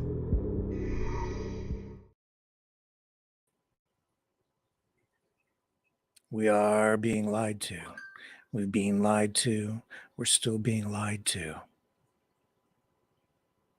But it's okay. Together, we are going to find the light. The light will lead us to the truth together. I'm not here to destroy. I'm here to enlighten. On a journey with you. Stay with me. The New World Order. Government overreach. The Great Reset. Mainstream media lies. Now more than ever, independent voices are needed. Donate now at freedomreporters.com. That's freedomreporters.com. Maverick News. The antivirus program for your mind.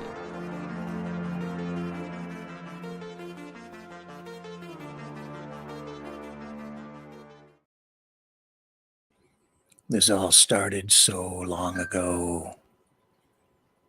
So very long ago.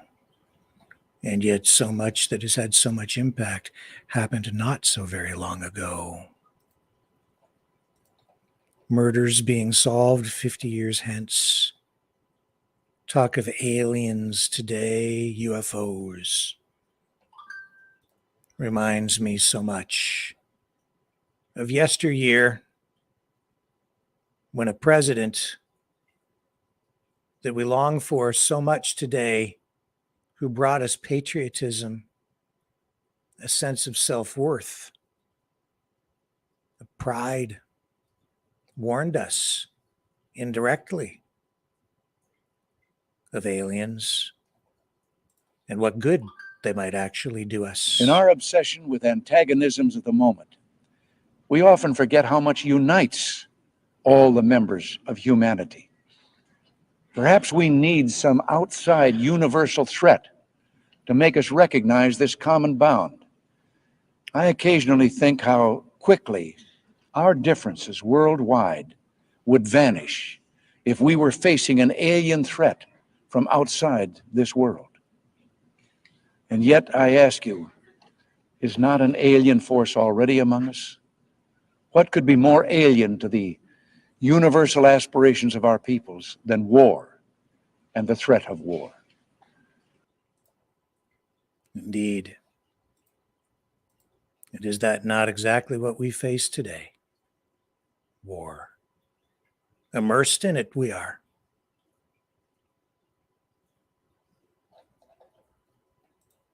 Ukraine, Israel, Hamas, Palestine, terrorism,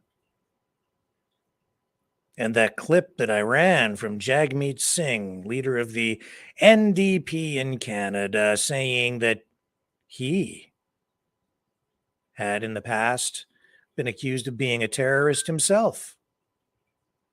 And yet, ironically, that is exactly how he is viewed in his home country, just not in Canada. Strange, weird.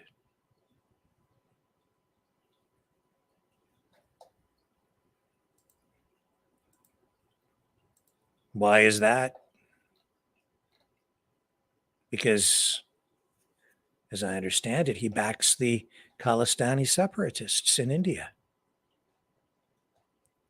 the geopolitical adversary of the West to begin with. Today, because why? They're aligned with Russia and the BRICS nations in their quest to establish an alternative currency.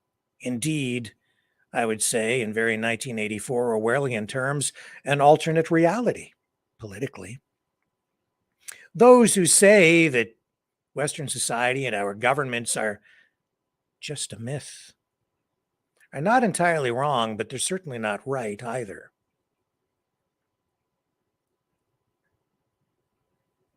They're not right because these countries do exist because of us, because we support our countries and we recognize each other's countries, and we have written rules in the form of laws. And the globalists want their set of rules, and the nationalists on the other side, and yes, they are nationalists, the BRICS nations, they want a different set of rules, more of a natural law, a set of agreements from one country to another rather than a collective. National socialism is what they embrace instead of global socialism.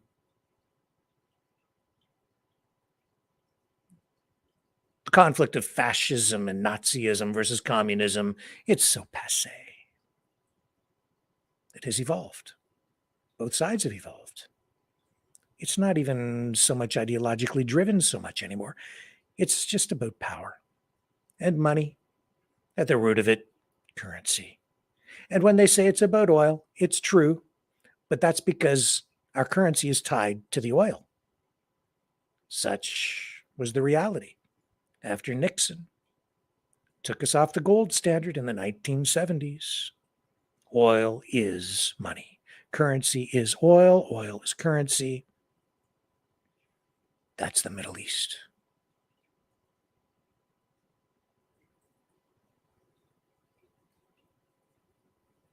That's the reality.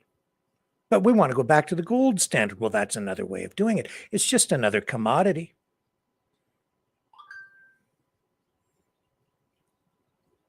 With scarcity, is the way economists would describe it. A limited amount of it available, and you tie the value of your dollar to it, your currency. That's what the BRICS nations say that they're trying to do. And that is because they're trying to establish an economy based more along the lines of, how shall I put this? Reality. Money that is tied to some tangible commodity. And on the other side, it is tied to a tangible commodity. It's tied to oil. But that oil and the sale of oil in US dollars has to be backed up with weapons, and that is why you have the military-industrial complex. Saudi Arabia sells the oil. They make people buy it in US dollars. That props up the US currency, making sure that it's the world dominant default currency.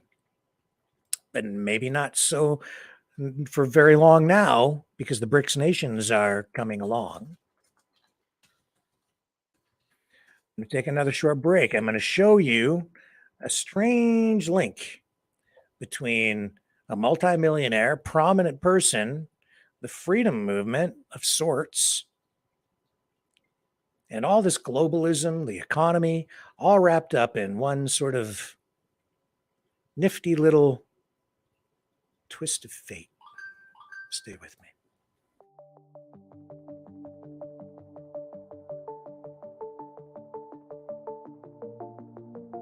Greetings, brave Mavericks. Our quest for truth continues. We go beyond fake news. Together we expose propaganda.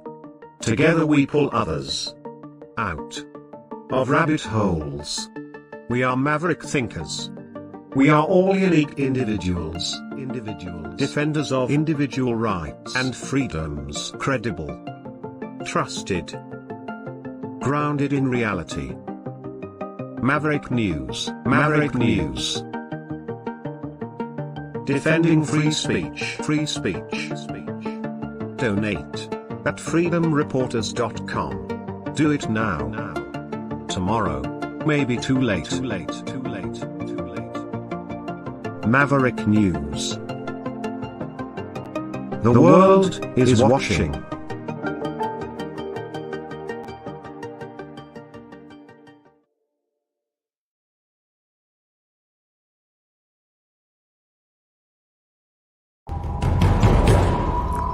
We are Mavericks. We say no to the Trudeau and Biden New World Order. And to bugs. Because bugs are creepy and gross. And people should not eat bugs. Maverick News. The world is watching.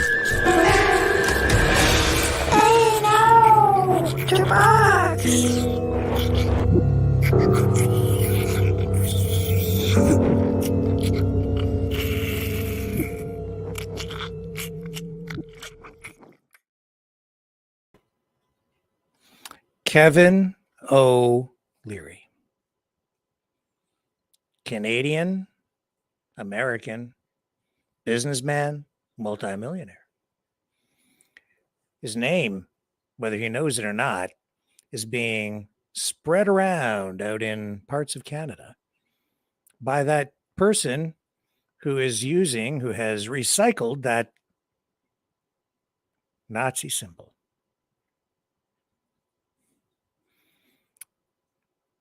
So we've been told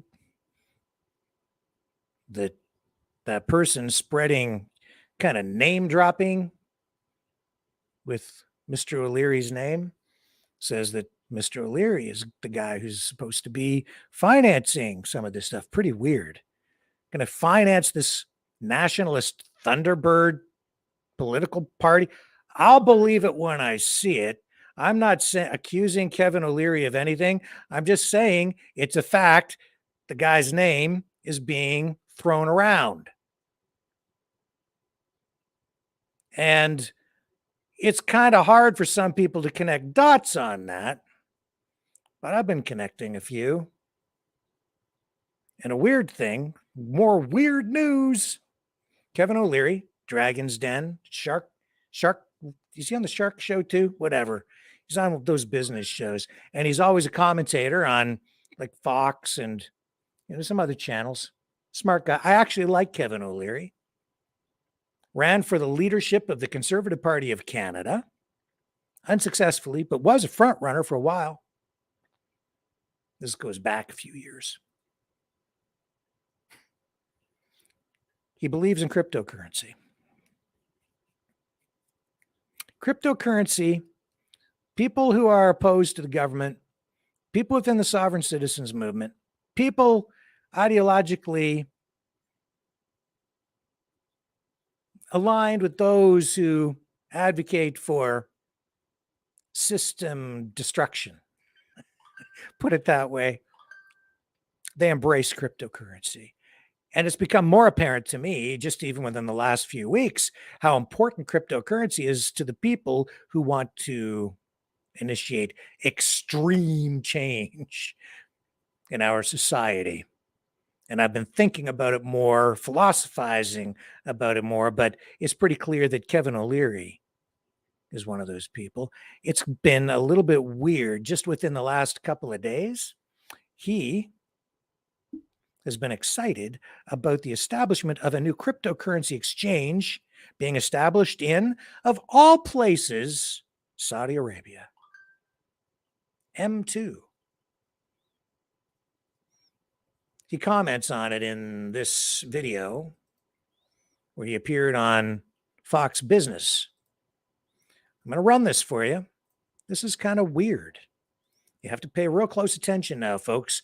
And I know some of this might be because it's economics, maybe a little dry for some of you, but it's a short clip, just a couple minutes long. Listen to what he says about M2, the cryptocurrency exchange, and why he thinks it's so important. He's going to talk about another exchange called Binance. Binance is based in China. It is not regulated in the same way that other exchanges are. That's why it was banned from Ontario, where I actually had a Binance account. And it had to be shut down because the Ontario Securities Exchange Commission shut it down because they weren't in compliance with Ontario and Canadian, to some degree, Canadian regulations on that govern currency exchanges, including cryptocurrency exchanges. M2 will be regulated. Binance not quite regulated. This will be a direct assault, basically, of the West, by the West, for the West, against one of the BRICS nations, China, and the Binance cryptocurrency exchange. This is much more important than anybody thinks. To announce that he's sitting next to me. What's the negative credit rating mean for you? Are you dismissing this completely? No, not at all. Not at all. I'll tell you why this matters to every single taxpayer in America. The cost of borrowing just went up a little bit more. That's what these rating agencies do. They basically tell the whole world who are bond buyers of our debt, no matter what the duration is, it's just a little bit, excuse my French, a little bit crappier. Yeah, but will rates continue to go up? I think so. Now, this is a big bet everybody's trying to decide on, trying to divine which way the Fed is going to go. I think personally where we're going is another 50 basis points early next year in 25 increments. I'm speculating, of course. So for me, the terminal rate will be 6%, which, by the way, we've had many good economies in over the decades at 6%. But that also tells me to keep, I just made a big allocation to a shorter duration, single A corporates and above at 5.25 last week since we last talked. And I kept half of it liquid in short duration, above 5% as well. I'm trying to hedge my bets, Stuart. I don't know. So I'm trying to say I'll lock in some for 24 months, but I'm not long duration yet. I'm not convinced the Fed is finished raising rates. I'm into a fund that pays me over 5% consistently, no risk. That's the easy way to do it. I like to make it complicated and choose my own security. Yeah, but you're so sophisticated, you see. That's the thing. So let me get to this, because this is about sophistication. You say people are wasting up to 20% of their money buying stupid stuff. Your words, stupid stuff. Like what? Like stuff you don't wear, you don't need, you don't use. I have done this countless times with millennials that, I teach a lot of cohorts now. Recently, Harvard, I've done MIT, Temple, Notre Dame. I say, okay, everybody, two of you, let's go into your dorm or into your home and let's look at the stuff that you've got sitting there. Let's just do that. Let's have some fun. I can identify 20 to 30% crap, like 10 pairs of sneakers and 14 jeans and 60 T-shirts and 40 hats. He's talking about enslaving yourself. Why do you buy that crap? Is my whole point. Right. You don't need it. American society is geared towards consumption, especially younger people. I'm telling younger people, why do you go on credit card debt at 23% interest, on something you only wore once, because it's usually in these areas. Either they're eating out too much, buying coffee at $5.50. I take a lot of criticism for that, but I'm willing to keep saying it. But mostly it's around clothing and sometimes experiences that they buy that aren't worth paying that much for. Every day I bring in my own breakfast. I think I've saved $50,000 over my 50 years in television. And the by not problem buying is, Stuart, breakfast. you can afford breakfast now, but you forgot that. Okay, I'm going to change the subject. Let's Here talk we go. cryptos, shall we? Yeah. Here we go. The news around BlackRock's Bitcoin ETF. Now, that's really raised prices. And we've got this analyst calling this is the nuclear winter for anyone who doubted Bitcoin and Ethereum. Well, it's are you not back in? not just those two. Solana and lots of other of these, fringe cryptos have had huge moves in the last week. This is the anticipation of finally licensing a Bitcoin ETF, which I'm not as optimistic will happen overnight, but it does show you that the age of the crypto cowboy, the FTX and the Binance, those days are over. And then you've got this pending announcement. It's rumored, but it's very close. This month, in the next 10 days, they will announce M2 in Abu Dhabi, the largest exchange ever that's regulated, with billions backing it and tied to huge financial institutions, so that finally, unfortunately, no American can register on there. But really what they're going after is Binance will probably lose half of its accounts to the new M2, because now you can go off something that the SEC is suing and go onto a compliant exchange that's backed by billions of dollars and huge financial institutions. There's going to be a huge plus for cryptos. Oh, it's going to be huge. And I am on my way. After I leave here, I'm going to go to shoot some watch stuff at Las Vegas during the F1. I'm going right to Abu Dhabi to be there for that opening. I so much want to be an investor in that exchange. That is going to be the exchange worldwide. All right, not bad, Kevin. Not bad. I think you persuaded I'm just me. disclosing the truth. That's it. You're a fine man. Thank you very much indeed. All right. It's the Hostinger Black. So so it's Abu Dhabi was where the exchange is going to be M2. That is like major, because it's right there in the Middle East, heart of the oil economy, the world economy. They're pivoting. Here's the strange thing. Weird. Crypto is not even real. People say the government's not real. It's just a corporation. It's not just a myth. It's just a figment of your imagination. It's just something that someone made up. Yeah, cryptocurrency is too. And yet people who want to break free from the system are embracing crypto as one of the solutions. You will see an effort made within the next year by someone to establish a new cryptocurrency. It will be integral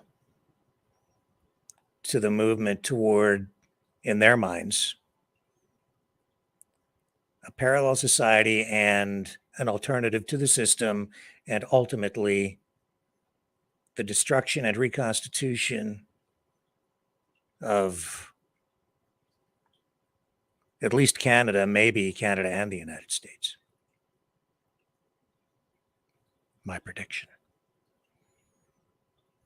Who might be behind something like that?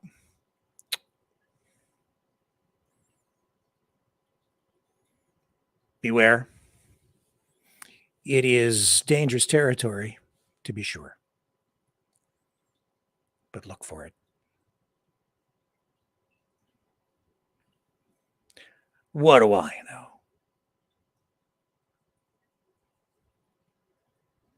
I'm just seeking truth with all of you. Who might be out there, might be wanting to start themselves another version of Bitcoin, a new currency to start a new world. Well, we can start to guess, I suppose. It's just a hypothesis.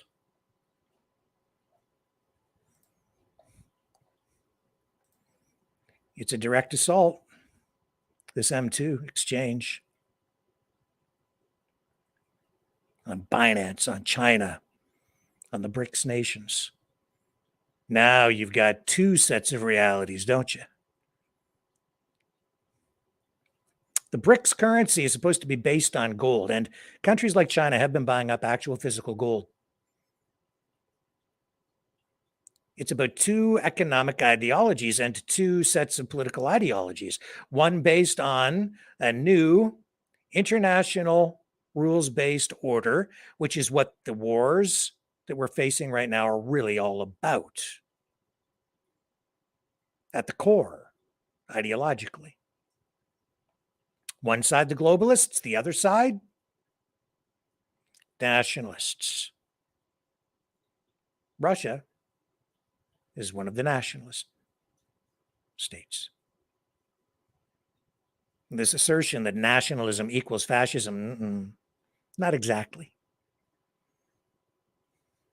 Not really.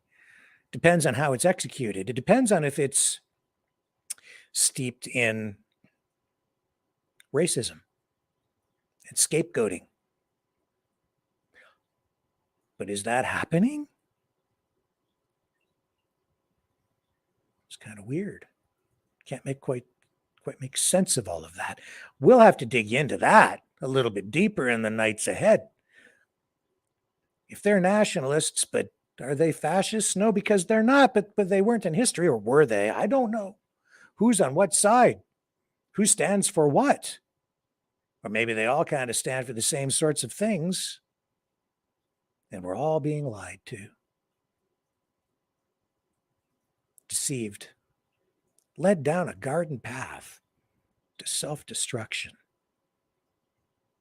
Think they can't do that? If they can convince people to go and fight each other to the death, literally to kill each other, I think they can convince people to do a lot of things. You give them tools like the internet, drugs, psychological strategies. I think they can do anything they want. If people are not equipped, not aware. Why wouldn't people be aware? I don't know, man. Maybe it's because we're distracted. Like, I'm talking about weird news, right? Well, there's a lot of weird news out there these days, whether it's, babies with guns, or, as I was sifting through my news feed, I came across this the other day. Well, actually yesterday. Oh, here, this is, this isn't really a distraction, is it? This is important stuff. Let me close this and close this so that you can see this. This is supposed to be like, I think, a conservative sort of news feed. And I don't even know how I ended up on their list to receive notices. But man, this is obviously very, very important. This is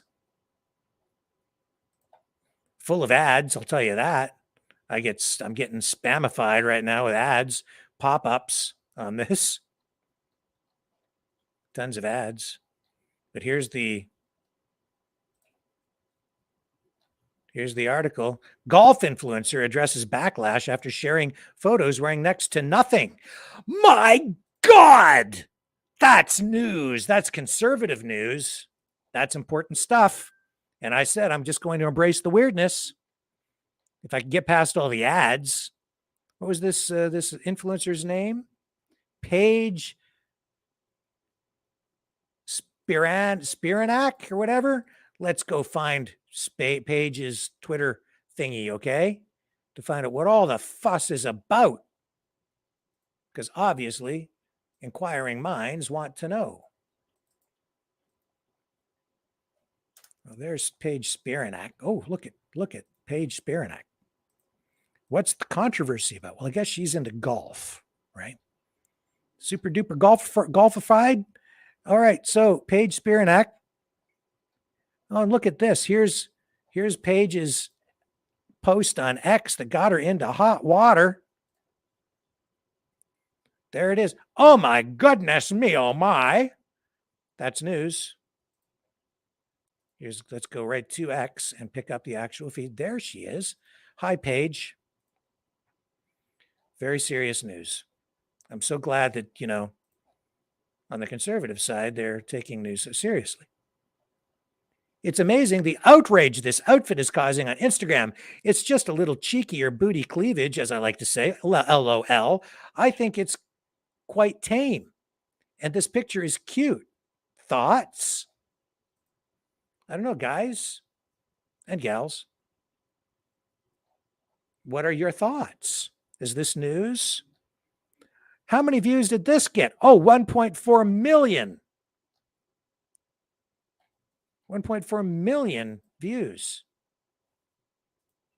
Holy smokes.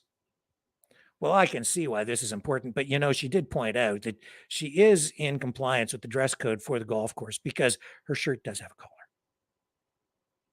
Rules are rules. And if you really want to comply with the new international rules-based order, then you just have to go with it. It's important. Can't be breaking the rules. And if she's following the rules, she's following the rules. Now, I don't know. I don't understand what all the fuss is about, to be quite honest. But as long as we're dealing with the important stuff, I'm sure we'll get through the war, no problem. Kind of weird, like Kevin O'Leary's name being thrown around by the guy with the Nazi flag, Nazi First Nations insulting flag thing, whatever. It's not. It says it's not a Nazi flag. It's not. It's not at all. And using that symbol, it's not. It looks exactly like it, but it's not. It looks like a carbon copy, but it's not. Carbon copy? Nope. And that was kind of weird, but guess we just got to go with it. Just got to go with it, man. It's weird. You know what else is weird? Well, it's not weird, but it's true. I don't know if anybody's paying any attention to this, but China, they have a rocket. And you know what the rocket can do? You know what the rocket can do? The rocket can be reused. Kind of just like Elon Musk's rockets for SpaceX. Here, check it out.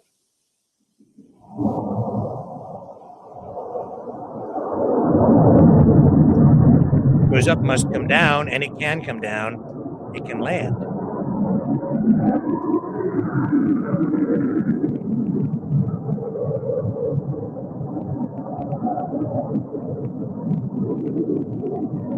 Coming down.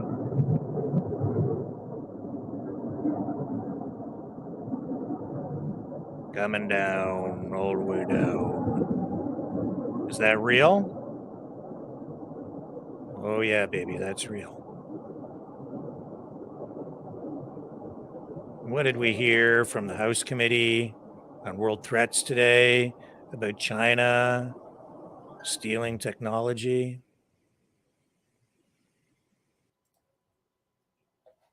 Where do you think that technology came from? Elon.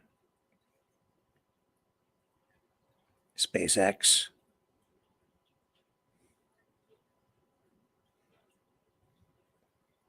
China. I like China. They're more capitalistic than just about any country I know, man. They're communists. They're easy to do business with. They're very good to do business with, actually. Very good. But they do steal crap. They do. Yes, they do. Because they don't care. Because they are a sovereign nation state. And you tell me, is it just a myth? China as a country, a nation? Is it a de jure government or a de facto government? What the hell difference does it make? They're real, man. They've got control. They've got rockets and military and a robust growing economy. And they're a threat to the West, and they stole that technology, and they steal a lot of other stuff too. And in some ways, I don't even really blame them, because on the Western side, with the corporatocracy that we have established and the government protections that are in place for those big corporations,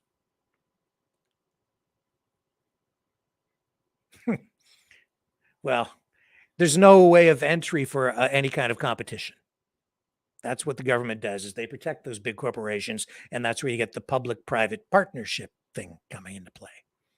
And that's why during the pandemic, they locked everybody down and did a number on small business. Huge transfer of wealth from small business to the big corporations.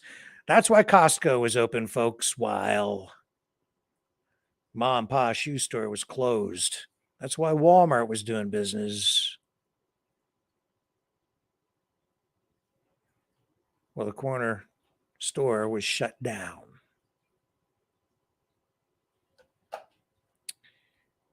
It was an absolute assault on small business. So China, if you're not part of the game and you're running say a small store, you can't buy, like when I had a hobby shops, you know how hard it was to buy Mattel toys at wholesale so that you could resell the stuff at a competitive price against the majors? Impossible. Virtually impossible. Because Mattel won't sell to you at a price that will allow you to compete with Walmart. At best, if you buy direct from Mattel, wholesale, you'll be paying the same price that Walmart charges consumers out the door, because you can't do enough volume. They don't care about you. So the Chinese don't care about them. So they do knockoff products. That's what a lot of that is about. And they will steal the technology too. And if you think that America doesn't steal technology, think again. Every country's involved in it, man. Given half a chance, given a chance at all, they'll engage. That's what they do. They're like gangsters, all these world leaders. They're not so ideologically pure. It's just about whatever serves their interest at the time. That's why so much of political stuff so much of it just doesn't make sense. But that guy's a conservative. Why did he align with the communists? Because it served the purpose at the time. So they teamed up. But the fascists and the communists, they got together too. Why did they do that? Doesn't make any sense. Aren't they supposed to be enemies? Well, they're supposed to be, but they're not when it serves their purpose to not be. And,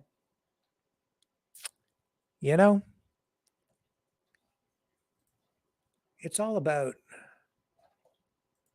getting people to do your bidding when you are in power. Oh, yeah. And the flying cars thing.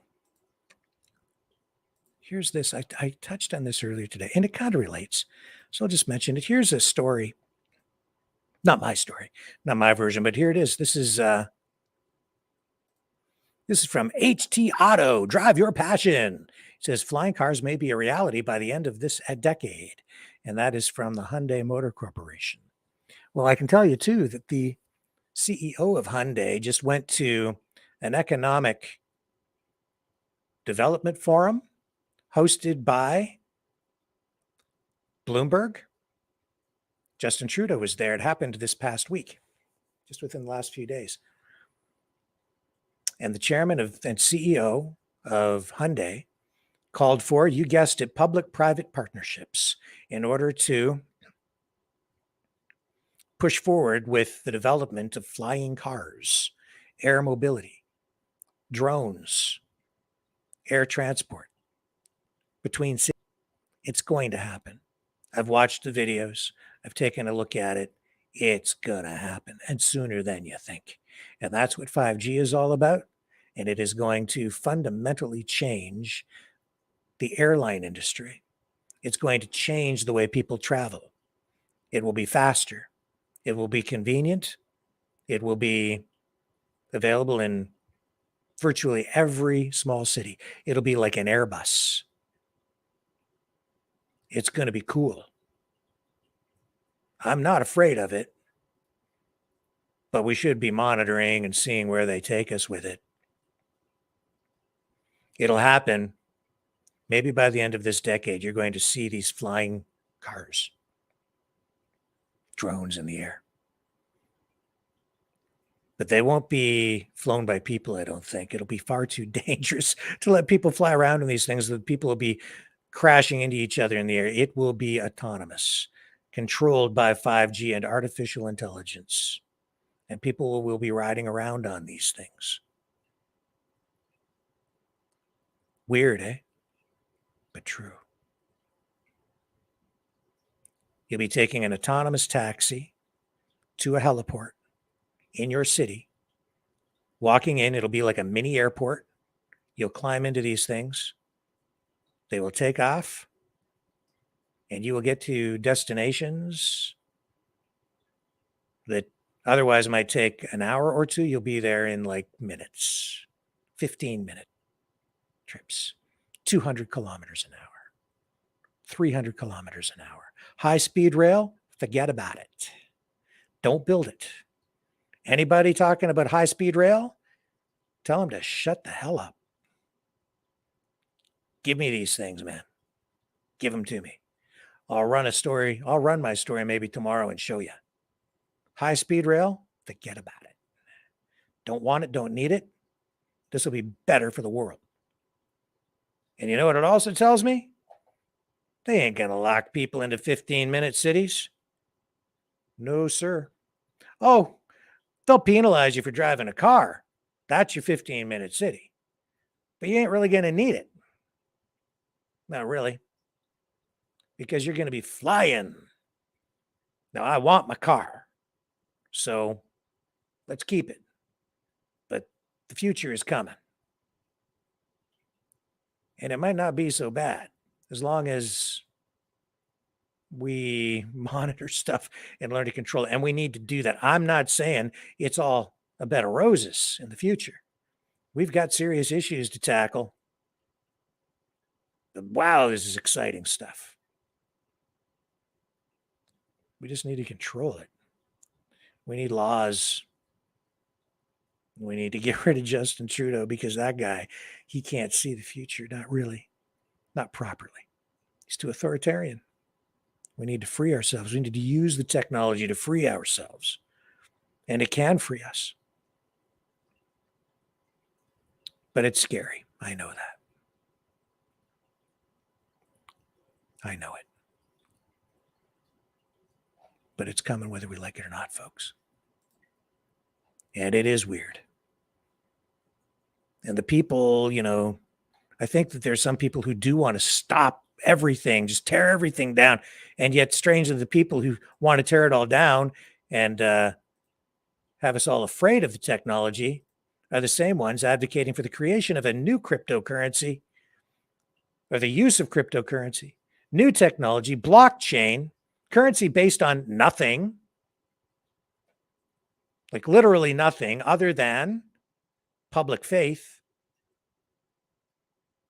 They're the same ones who are telling us all to go live in a cabin in the woods and isolate ourselves and run away. I'm not so sure that's quite the answer either. I get it. And in an extreme emergency, yeah, you want to run and hide and get away from the tyranny of the mob, the zombie horde coming to eat your brains. Get away, run away, run away. But that's not a long-term solution. The long-term solution is recognize that the change is coming, accept that there's nothing you can do to change, because it's inevitable. There's one constant in the universe, one natural law. It is that change is constant. It's coming. So I say embrace it. Try to control it. Put checks and balances and a safety mechanism in place and use it to our advantage to ensure our freedom, not be enslaved by the technology. And Kevin O'Leary touched on that. Why do you buy all the crap? All the stuff at 23% interest on credit cards? Because you listen to the advertising, that kind of psyop, and you don't really understand how the system works. The most vulnerable are the people who are preyed upon most. The most vulnerable are the ones who roll into a used car dealership and believe the salesman when he says, I'm going to help you build your credit.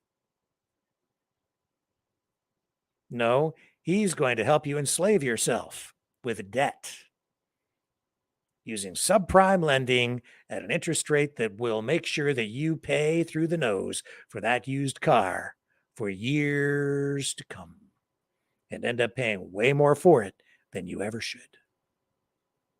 But you do it because you think they're helping you build your credit. Beware those who would lead you to a new world with some sort of a new cryptocurrency. Cryptocurrency is based on something. It's based on the adoption and confidence of the public, of you, the people. If you believe it, you believe in it, that's what props it up. Because you've adopted its use, you continue to use it. But there's really nothing physical behind it. So if people lose faith in it, if there's ever, say, a market crash, and there's a run on cryptocurrency, like a run on the bank, and everyone goes to cash it all in, it will plummet to zero in the blink of an eye. Because that, folks, is natural law. However, if it's regulated, as Kevin O'Leary alludes to with M2, the scenario might change just a little bit.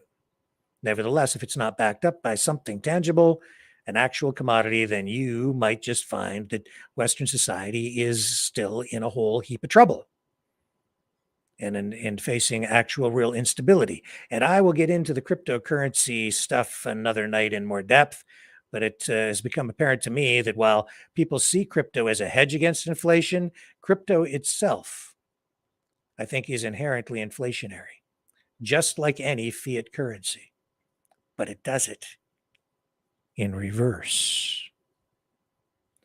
Wow, why? Everything that's going on in our society, with our politics, with our culture, it's being flipped upside down. Everything is upside down. How can cryptocurrency inflate backwards compared to a regular fiat currency? How could it be that the new Nazis are the Jews? How could it be? Shall I go on? Everything is upside down. Everything. Good is bad, bad is good. Religion is out of vogue, out of style. We've lost our moral compass. We've lost our way. We've lost our rudder. We don't know what's true anymore. That's why I'm here. Trying to tell you, don't take the red pill. Don't take the blue pill. They're both an illusion. The sharing of biased and False news has become all too common on social media. More alarmingly, some media outlets simply aren't true without checking facts first. Unfortunately, some members of the media use their platforms to push their own personal bias and agenda to control exactly what people think. And this is extremely dangerous to our democracy. In an ocean of lies a century deep, the truth awaits. Choose not the red pill. Choose not the blue pill. For both are an illusion. Discover the power of M. The power of individuality. We are Mavericks. We are the way to the light. Fear not the storm. Join our quest for truth. Truth will set you free. Maverick News. The world is watching. And all this weirdness, this political weirdness, this cultural weirdness, this societal weirdness, this weird news. So much of it seems to center around Donald Trump, doesn't it? Of course it does. Because it's not clear what's real and what's true. It's hard to keep track. And it all started some time ago. But right now, today, he's facing all these legal challenges. And isn't it weird how Hillary never got locked up? And isn't it weird how Donald Trump is facing all these legal challenges and they just seem to drag on and on and on? And has anybody been charged with so much legal stuff for so long? Isn't it weird? Well, this guy says that finally Trump has suffered a knockout blow in his trial. You're watching The Legal Breakdown. So, Glenn, we've got some devastating news for Trump in the form of newly released confidential testimony from Jenna Ellis and Sidney Powell. Those are Trump's former attorneys during their proffer sessions with Fulton County, Georgia investigators. Now, first of all, the most damning part, Jenna Ellis saying that Trump, quote, would not leave the White House under any circumstance. We're just going to stay in power. Oops. This is a knockout blow on the criminal intent front. I mean, there's no way for Donald Trump to maintain even a little glimmer of hope, of convincing people that he lacked criminal intent. Why? Because once you have witnesses, your own lawyers, for goodness sake, saying, you know, you informed everybody that it didn't matter if you lost, you're not leaving, you're not relinquishing power. So this evidence really is something of a knockout blow that can be used to prove Donald Trump's criminal intent once and for all, conclusively, beyond a reasonable doubt. But lest we think it's too good to be true, there's still a caveat, Brian. And the evidence has to be in admissible form. What do I mean by that? Well, Jenna Ellis reportedly said that Dan Scavino, one of Donald Trump's close aides, was the one who was relating this information. Here's the thing. It's hearsay from any other witness except the one who heard it come out of Donald Trump's mouth himself.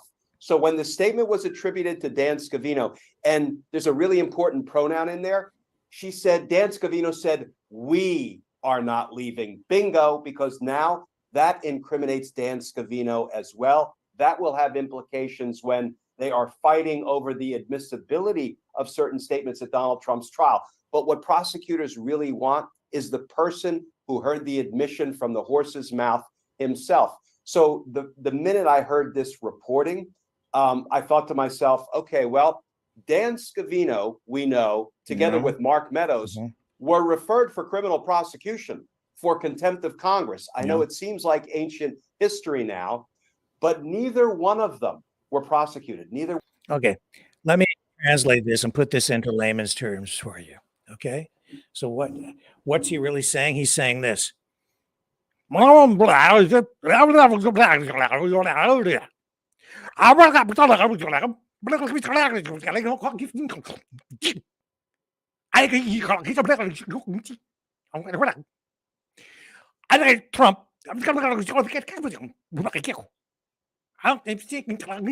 Ah, that's basically it. Do I think it's a knockout blow? Let me give you my analysis. No. Jesus. Blah. No, no. It's just going to go on and on and on and on and on and on. That's the truth.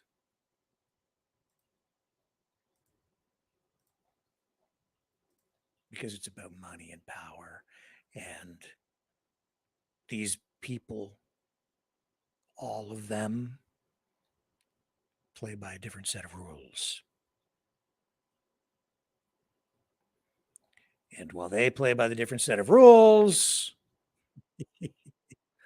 we get to watch real news, like important stuff, super important stuff.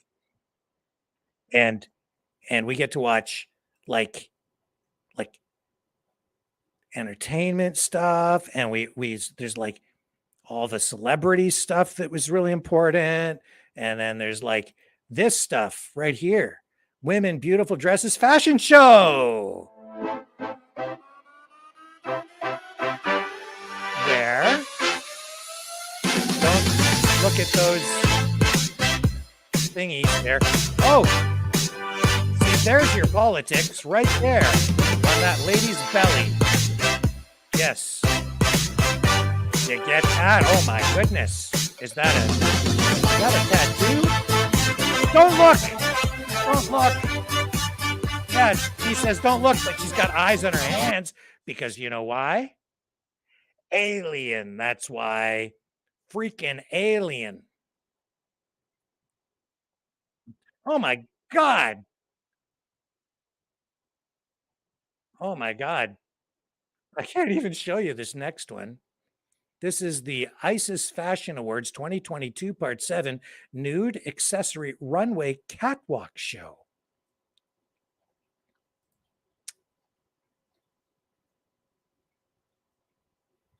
What's the big deal?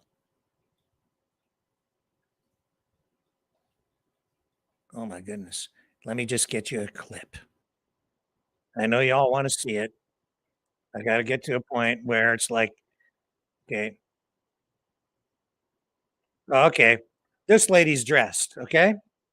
All right. So this one's dressed. So I can show you this. So this is family safe.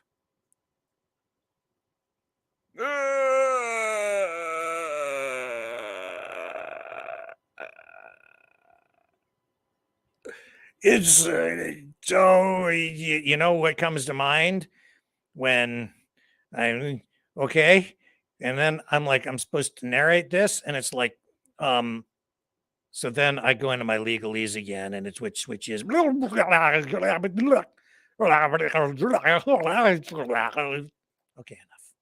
We won't run that. Okay. But did you see the political statement, the cultural statement, the transgender symbol on the lady's belly? Because why? Politics is culture. Culture is politics. Art mimics life. Life mimics art. It's all tied in together. When they're screwing with people's heads, when they're trying to influence you in one way or another, that's one of the ways they do it, through art, entertainment, fashion. Where did Donald Trump come from? Celebrity. Do I like him? Yeah, I like him. Is he really on the outside though? I don't know, man. Where did he come from? He was a developer. Real estate guy. Real estate. It's interesting.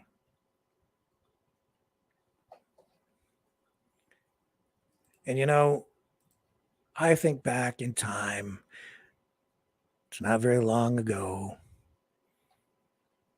and I think of Karen McDougal. You know? Do you know who Karen McDougal is? She was a former Playboy playmate. She became pretty important in the, was it the 2016 election? 2018, whatever. They were trying to do a number on Trump in the media, right? So they pulled out Karen McDougal. And if you recall, she had a fling when he was married with Karen McDougal. I remember when Karen McDougal was on the cover of Playboy. I remember seeing it on the newsstands.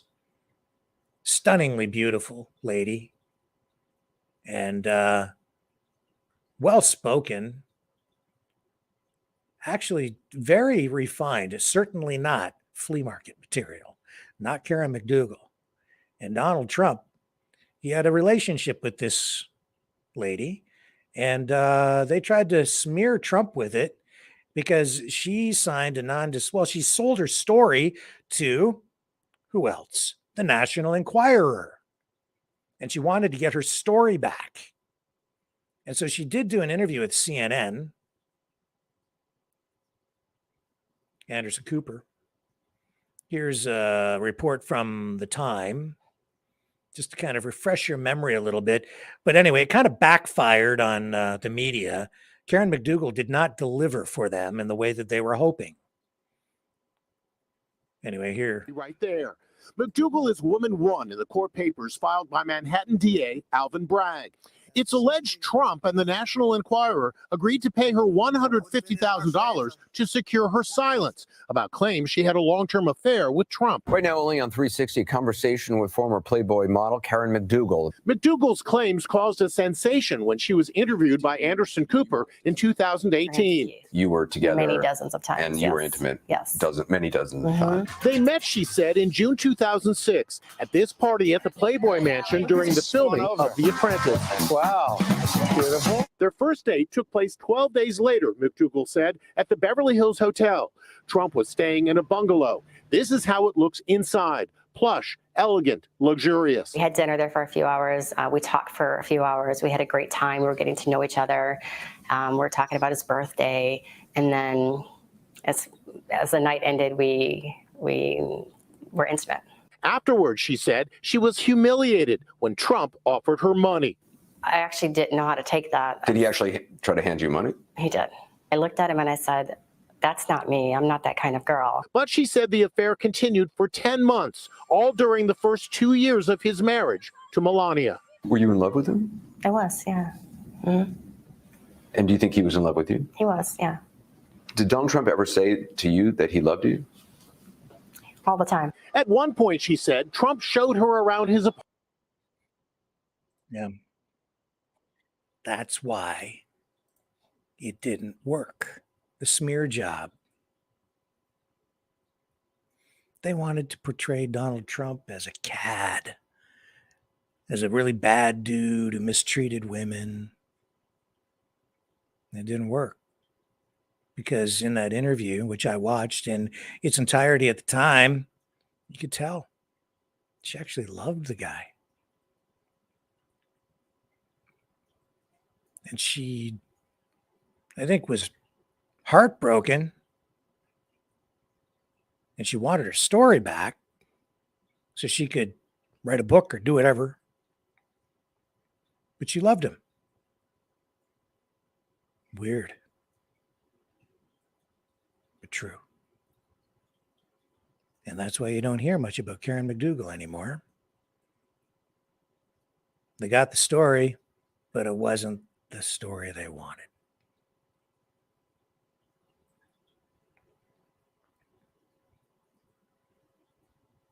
Weird, but true.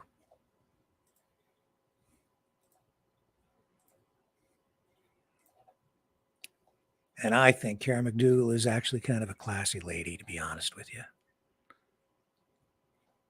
And that was true news. Absolutely true. But then I think back to all the weirdness, and I think about Donald Trump and who coined the term fake news? Donald Trump coined the term fake news. And, you know, McDougal, what was it?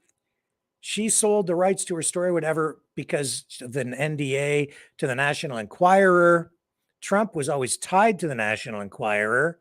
The National Enquirer always wrote favorable stories about Trump. And I remember people saying that of all the media publications out there, it's the National Enquirer that they could trust most. Over time, everything became so weird in the news, and the media undermined its own credibility so much that people no longer had any confidence in the media. And Trump coining the term fake news, and then this exchange here with Jim Acosta of CNN. I mean, this for me was sort of like one of the peak moments in the rise of distrust and discreditation of the media. Just sit down, please. Well, when you report fake,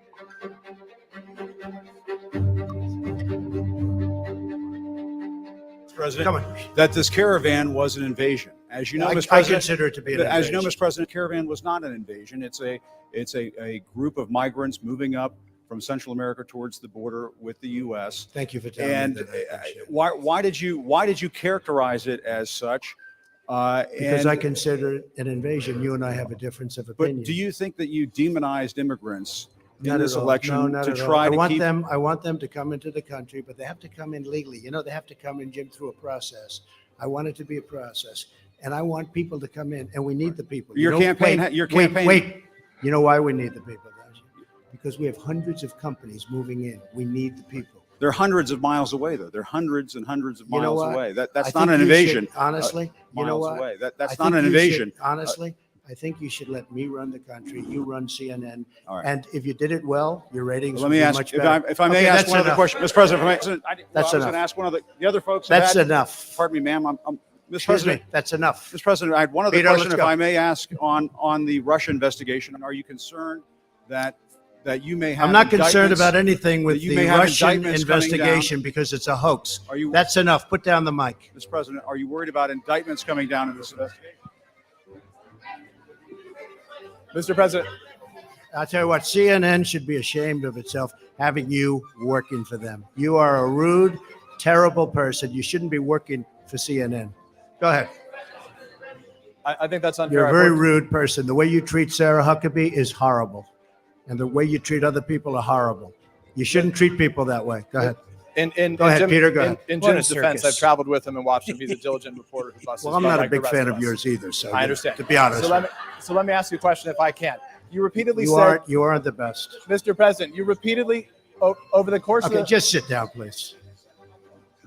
Well, when you report fake news, when you report fake news, which CNN does a lot, you are the enemy of the people. Go ahead. Mr. President, over the course of the last several days of the campaign, sir, at the end of the campaign, you repeatedly said that Americans need to fear Democrats. You said it would unleash a wave of violent crime that endangers families everywhere. Why are you Because pitting they're very weak on Americans? crime. Why are Excuse you me. pitting? Why are Excuse you me. pitting Americans Peter. against one another, sir? Peter, are you trying to be him? No, I'm Peter, just let asking me the question. Let me just tell you, very simple, because they're very weak on crime.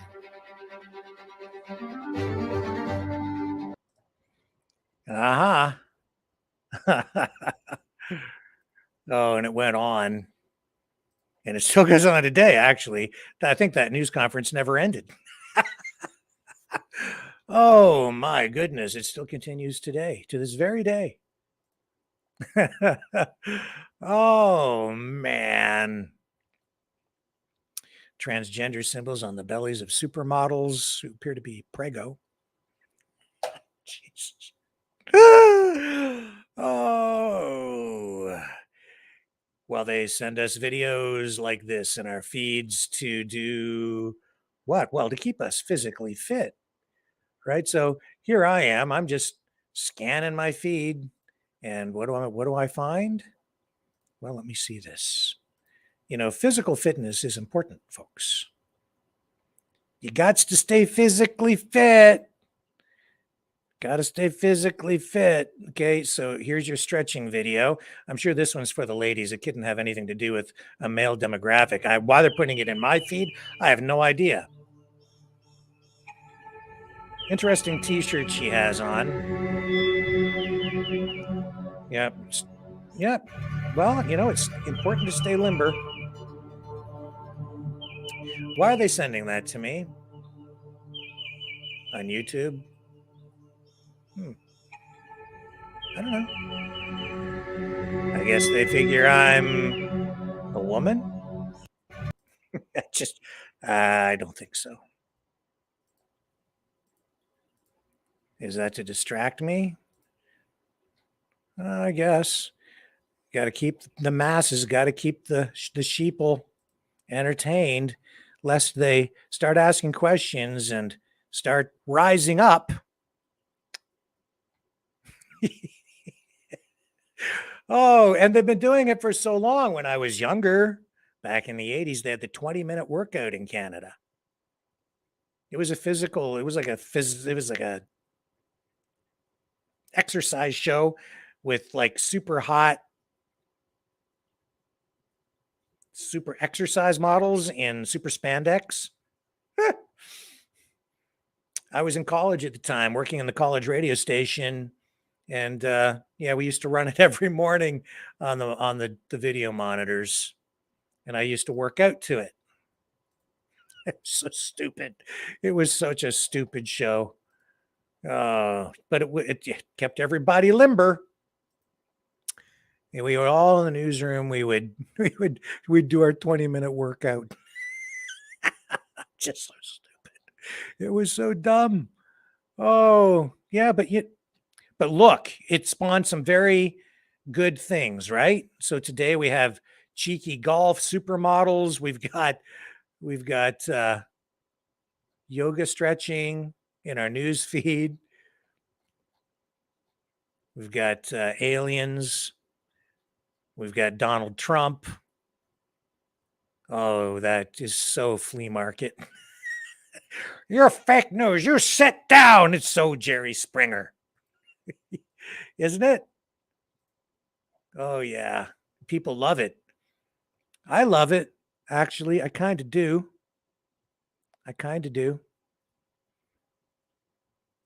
That's why I'm like, well, today they're also upset about Trump and his statement about tracking down the vermin, right? So it goes on even now. He's not even the president anymore, or is he? I suppose it depends on who you ask.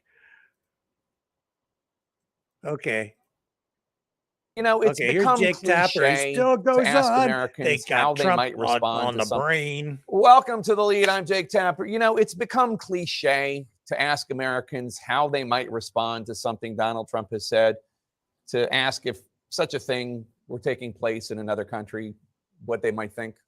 It's so cliche, in fact, that I've never asked you to engage in this exercise. But his comments as of late have been so stark and so shocking that I am now going to ask you to remove yourself from what you may now have all become numb to in terms of American politics and try to look at what we're all being subjected to from a different perspective. Say a top politician in, I don't know, Canada, and ask yourself, what would be your response? What would be your response if a candidate for Canadian Prime Minister started calling anyone in Canada who opposes him, who criticizes him, calling them vermin? Vermin that he would root out and expunge from the fine nation of Canada. What would you say? No doubt you would be shocked. No doubt you would be disgusted. No doubt any major political candidate in Canada using language like that, language that recalls Mussolini and Hitler, you would be disgusted by. We pledge to you that we will root out the communists, Marxists, fascists, and the radical left thugs that live like vermin within the confines of our country. What would you say if a potential prime minister in Canada, a leading candidate to run that great country, said that he or she, after being elected, was going to use the government to exact revenge on anyone who had criticized him? If I happen to be president and I see somebody who's doing well and beating me very badly, I say, go down and indict them. Okay, so you know this is not a theoretical exercise. The Washington Post has reported that Donald Trump has been mapping out specific plans to use specific parts of the federal government to punish his critics, to go after his opponents. Do you blame him? According to people who have talked After everything to they've Trump, done? Trump has said in private that he wants the Justice Department to investigate and possibly prosecute, among others, his former chief of staff, Marine General John Kelly, his former Attorney General Bill Barr, his former attorney Ty Cobb, and former Joint Chiefs of Staff General Mark Milley. Another plan that Donald Trump is being open about, rounding up the millions of undocumented immigrants in the United States and putting them in camps, detention camps, to await deportation. So there's no candidate in Canada like that. You know that, and I'm sorry to my I don't know. Justin Trudeau kind of want to put everybody in camps. I think maybe and there are conservative leaders all over the world. The conservative leader of the UK right now. There's a conservative leader in Italy. There's one in Greece. They don't sound anything like that. They kind of The do, only actually. major Western leader who sounds like this Not really. is Donald Trump right I here in don't the think United so. States. And I his think language, maybe another guy calling does his too. opponents, quote, vermin, is nope. shocking. And his proposals about using the Justice Department to go after critics, it's unfathomable. And it's I can fathom it. anti-democratic. Now, the Washington Pretty Post easily, reached out to the actually. Trump campaign to get a response to how his language, this vermin terminology, Mm-hmm. echoes that of previous dictators like Mussolini and Hitler. A spokesman for Mr. Trump said, quote, "Those who try to make that ridiculous assertion are clearly snowflakes, grasping for anything because they are suffering from Trump derangement syndrome. And their entire existence will be crushed when President Trump returns to the White House." Unquote. What better way to prove you do not have authoritarian instincts than by promising your critics' entire existence will be crushed upon returning to the White House? Yeah. Okay. Doesn't surprise me. Not one bit. You have to remember there, Jakey boy, that Mr. Trump there, he's kind of tied into the whole Alex Jones, Elvis might not quite be dead, QAnon, National Enquirer, Weekly World News thingy there, you know. And being from a Canada up here, as I is, then I can tell you that our PM, Mr. Fancy Socks, Mr. Trudeau boy, well, he locked me in my house during the pandemic, and he said there will be no Christmas. He stole it. He stole it into Christmas from us. He's a really bad guy. Nobody likes him no more, Jakey. I was just telling you, come out to Newfoundland. They'll tell you all about it. They're ganderful out there in Gander Newfoundlanders. But you don't need to worry too much there, Jakey boy, because as scary as everything is, Bat Boy, they found him. They founded Bat Boy. So it's going to be okay. Here's the special report. Bat Boy, finded. Here we go. Exclusive here on Maverick News. Stories from around the globe. Weekly World News. And now, Edwin Newman. Hello, Good Edwin. evening. I'm Edwin Newman, welcoming you to another edition of Weekly World News on the air. Our cover story this evening begins in a cave deep beneath the Earth's surface. It is here that a college professor and a group of his students have uncovered what may be a living remnant of our human past. They revolt us. They haunt us. Oh my God. But mostly what they do is horrify us. Yes. Though bats have a long way to go before becoming man's best friend, Professor Ron Dillon, chairman of the zoology department at Ozark State College, has spent much of his life trying to dispel the myths about these flying mammals. Professor Dillon led a group of students on a 2-day expedition through caves just east of the Shenandoah Mountains. Ooh. Dillon went deep underground within the crepuscular caves in search of a virtual city of bats. Daddy, I'm It was going to there that he saw ask you a something that question. No human had ever. A question. Where did the big bad virus come from, eh? Deep inside a cave. Remember? Probably from the bat. Coincidence? I don't think so. Oh, also, do you know what else? They got them tunnels under the earth there, eh? And in the caves. And you know what they have down there? All them bat creatures. The children. Laid eyes on. No amount of knowledge or study or appreciation for the inherent integrity of the species could prepare me for what we discovered. One of my students, Bob, had brought along his camcorder and was able to document the journey. Good. When we thinking. came up to the mouth of the cave, we heard a shriek that we couldn't identify. Sounds kind of like Sasquatch. Let's go. I went into the cave for a closer look. But no, it's a little bit different, eh? A little bit higher pitch. I saw it. Could be a 350 Chevy. I don't know. Its leg Maybe a might Hemi. I don't possibly know. be caught between the rocks. Deep in that West Virginia cave, Dylan Definitely found what can only V8. be described as a creature that was half boy. Oh my gosh! I hardly know what to make of him. He appears to be human, but he's not like any other human being I've ever seen. He's 3 feet tall, weighs 33 pounds. His eyes are twice as big as they should be, and his ears are phenomenally large and well developed. He was obviously terrified when we found him. Yeah. He started to panic, started clawing and scratching and screaming like a demon. I had to tranquilize him to bring him out of the cave. Dylan Drugs. rushed his amazing discovery, whom he's named Coincidence? Robin I after don't think Batman's so. young ward, They to a named him research after center Robin. near the college. Batman. A special environment was created for testing, observation, and Batboy's comfort. In the weeks that we've been here, we've learned a lot about him, though every answer just seems to raise another question. This much we do know. He appears to be between 3 and 4 years old.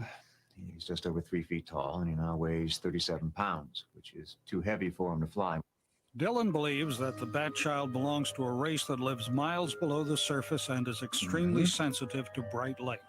My guess would be that they evolved these bat-like features and abilities to enable them to survive in total darkness. But how they got there in the first place is something I'm afraid we might never know. Robin has adapted well to captivity, gaining 4 pounds since his capture. He can fly with just them ears. Doesn't need any other He's wings. been doing very well since we took him off of human food and started feeding him bugs. He eats his weight in them every day, and the hunt keeps his instincts sharp. It's extremely quick and very active. All that activity tires him out as it Bugs. Crickets. Coincidence? I don't think so. would any young boy. And Robin follows his instinct for sleep as well. Dylan's affection for Robin is clear and runs as deep as the cave where he found him. But as much as he loves his Bat-Child, his scientific curiosity has already led to the planning of his next descent into his Bat Cave in the spring. This strange little boy may very well lead us to a world within a world, a highly complex subterranean civilization. But no matter what happens, it's going to change the way we think about mankind and evolution forever. Wowzer. Wowzer. Weekly World News. That's the real news, eh? That and the National Enquirer. And all the other stuff that we get today, too. Let's just embrace it, folks. Let's just accept it. Just give ourselves over to it. Because the truth is too strange. I'd much rather have the weird news. Therein lies, I don't know if it's truth, but it's certainly comforting. If nothing else, it takes me back to my youth.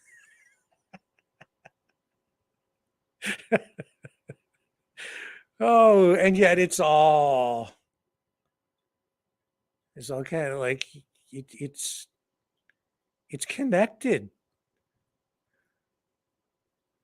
I won't even get into the UFO stuff I had queued up for tonight. In Search Of with Leonard Nimoy. Oh my goodness.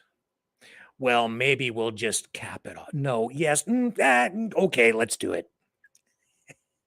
Shall we? Leonard Nimoy, Mr. Spock. This is another TV show that I used to watch, and they had it down, man. They knew it was coming. You tell me. Here's Leonard Nimoy back in the 70s, early 80s, talking about UFOsers. And for all you hosers out there, this is a popular show. And you tell me, did they not know what was really coming? Did they not know back then? Is this a coincidence? I don't think so. Helen Kay and her children saw this object land on a football field in Medford, Minnesota. Proof. The drawing's proof. The last systematic attempt by the U.S. government to investigate UFOs was conducted by the Air Force and was called Project Blue Book. Project Blue Book ended in 1968. The Air Force had by then investigated more than 11,000 UFO sightings and found explanations for all but 676. The Air Force seemed to have no interest in the sightings it could not readily attribute to earthly phenomena. Perhaps it's time to approach the question of UFOs again, without bias. Right. For we can only hope that if we are being studied by aliens, it is with more thoroughness and care than we have focused on them. Yeah. Think about it. Who would know more about UFOs than Mr. Spock? Nobody. And they said he died. But did you, and I talked about Star Trek 2 the other night. But did you see Star Trek 3? Search for Spock. What happened? They brung him back to life. Coincidence? I don't think so. Donald Trump.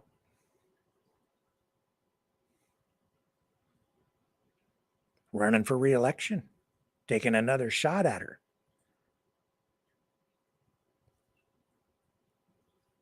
Might even come back to life politically.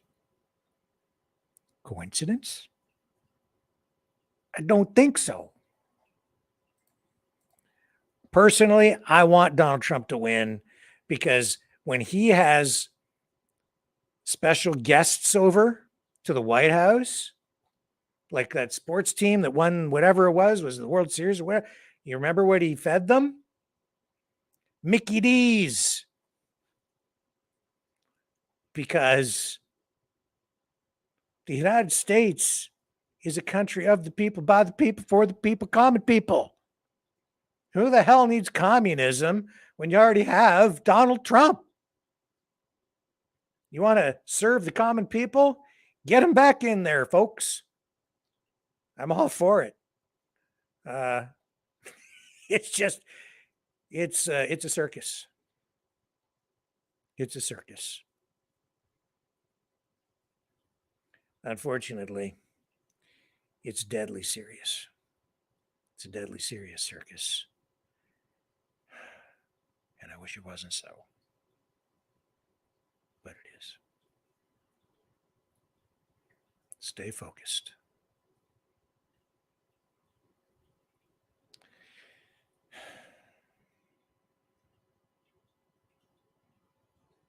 Stay grounded. Don't take the red pill. Don't take the blue pill. Both are an illusion.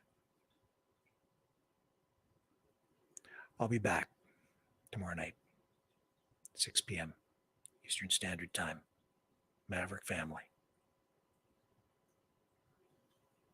Catch you on the flip side. Love you.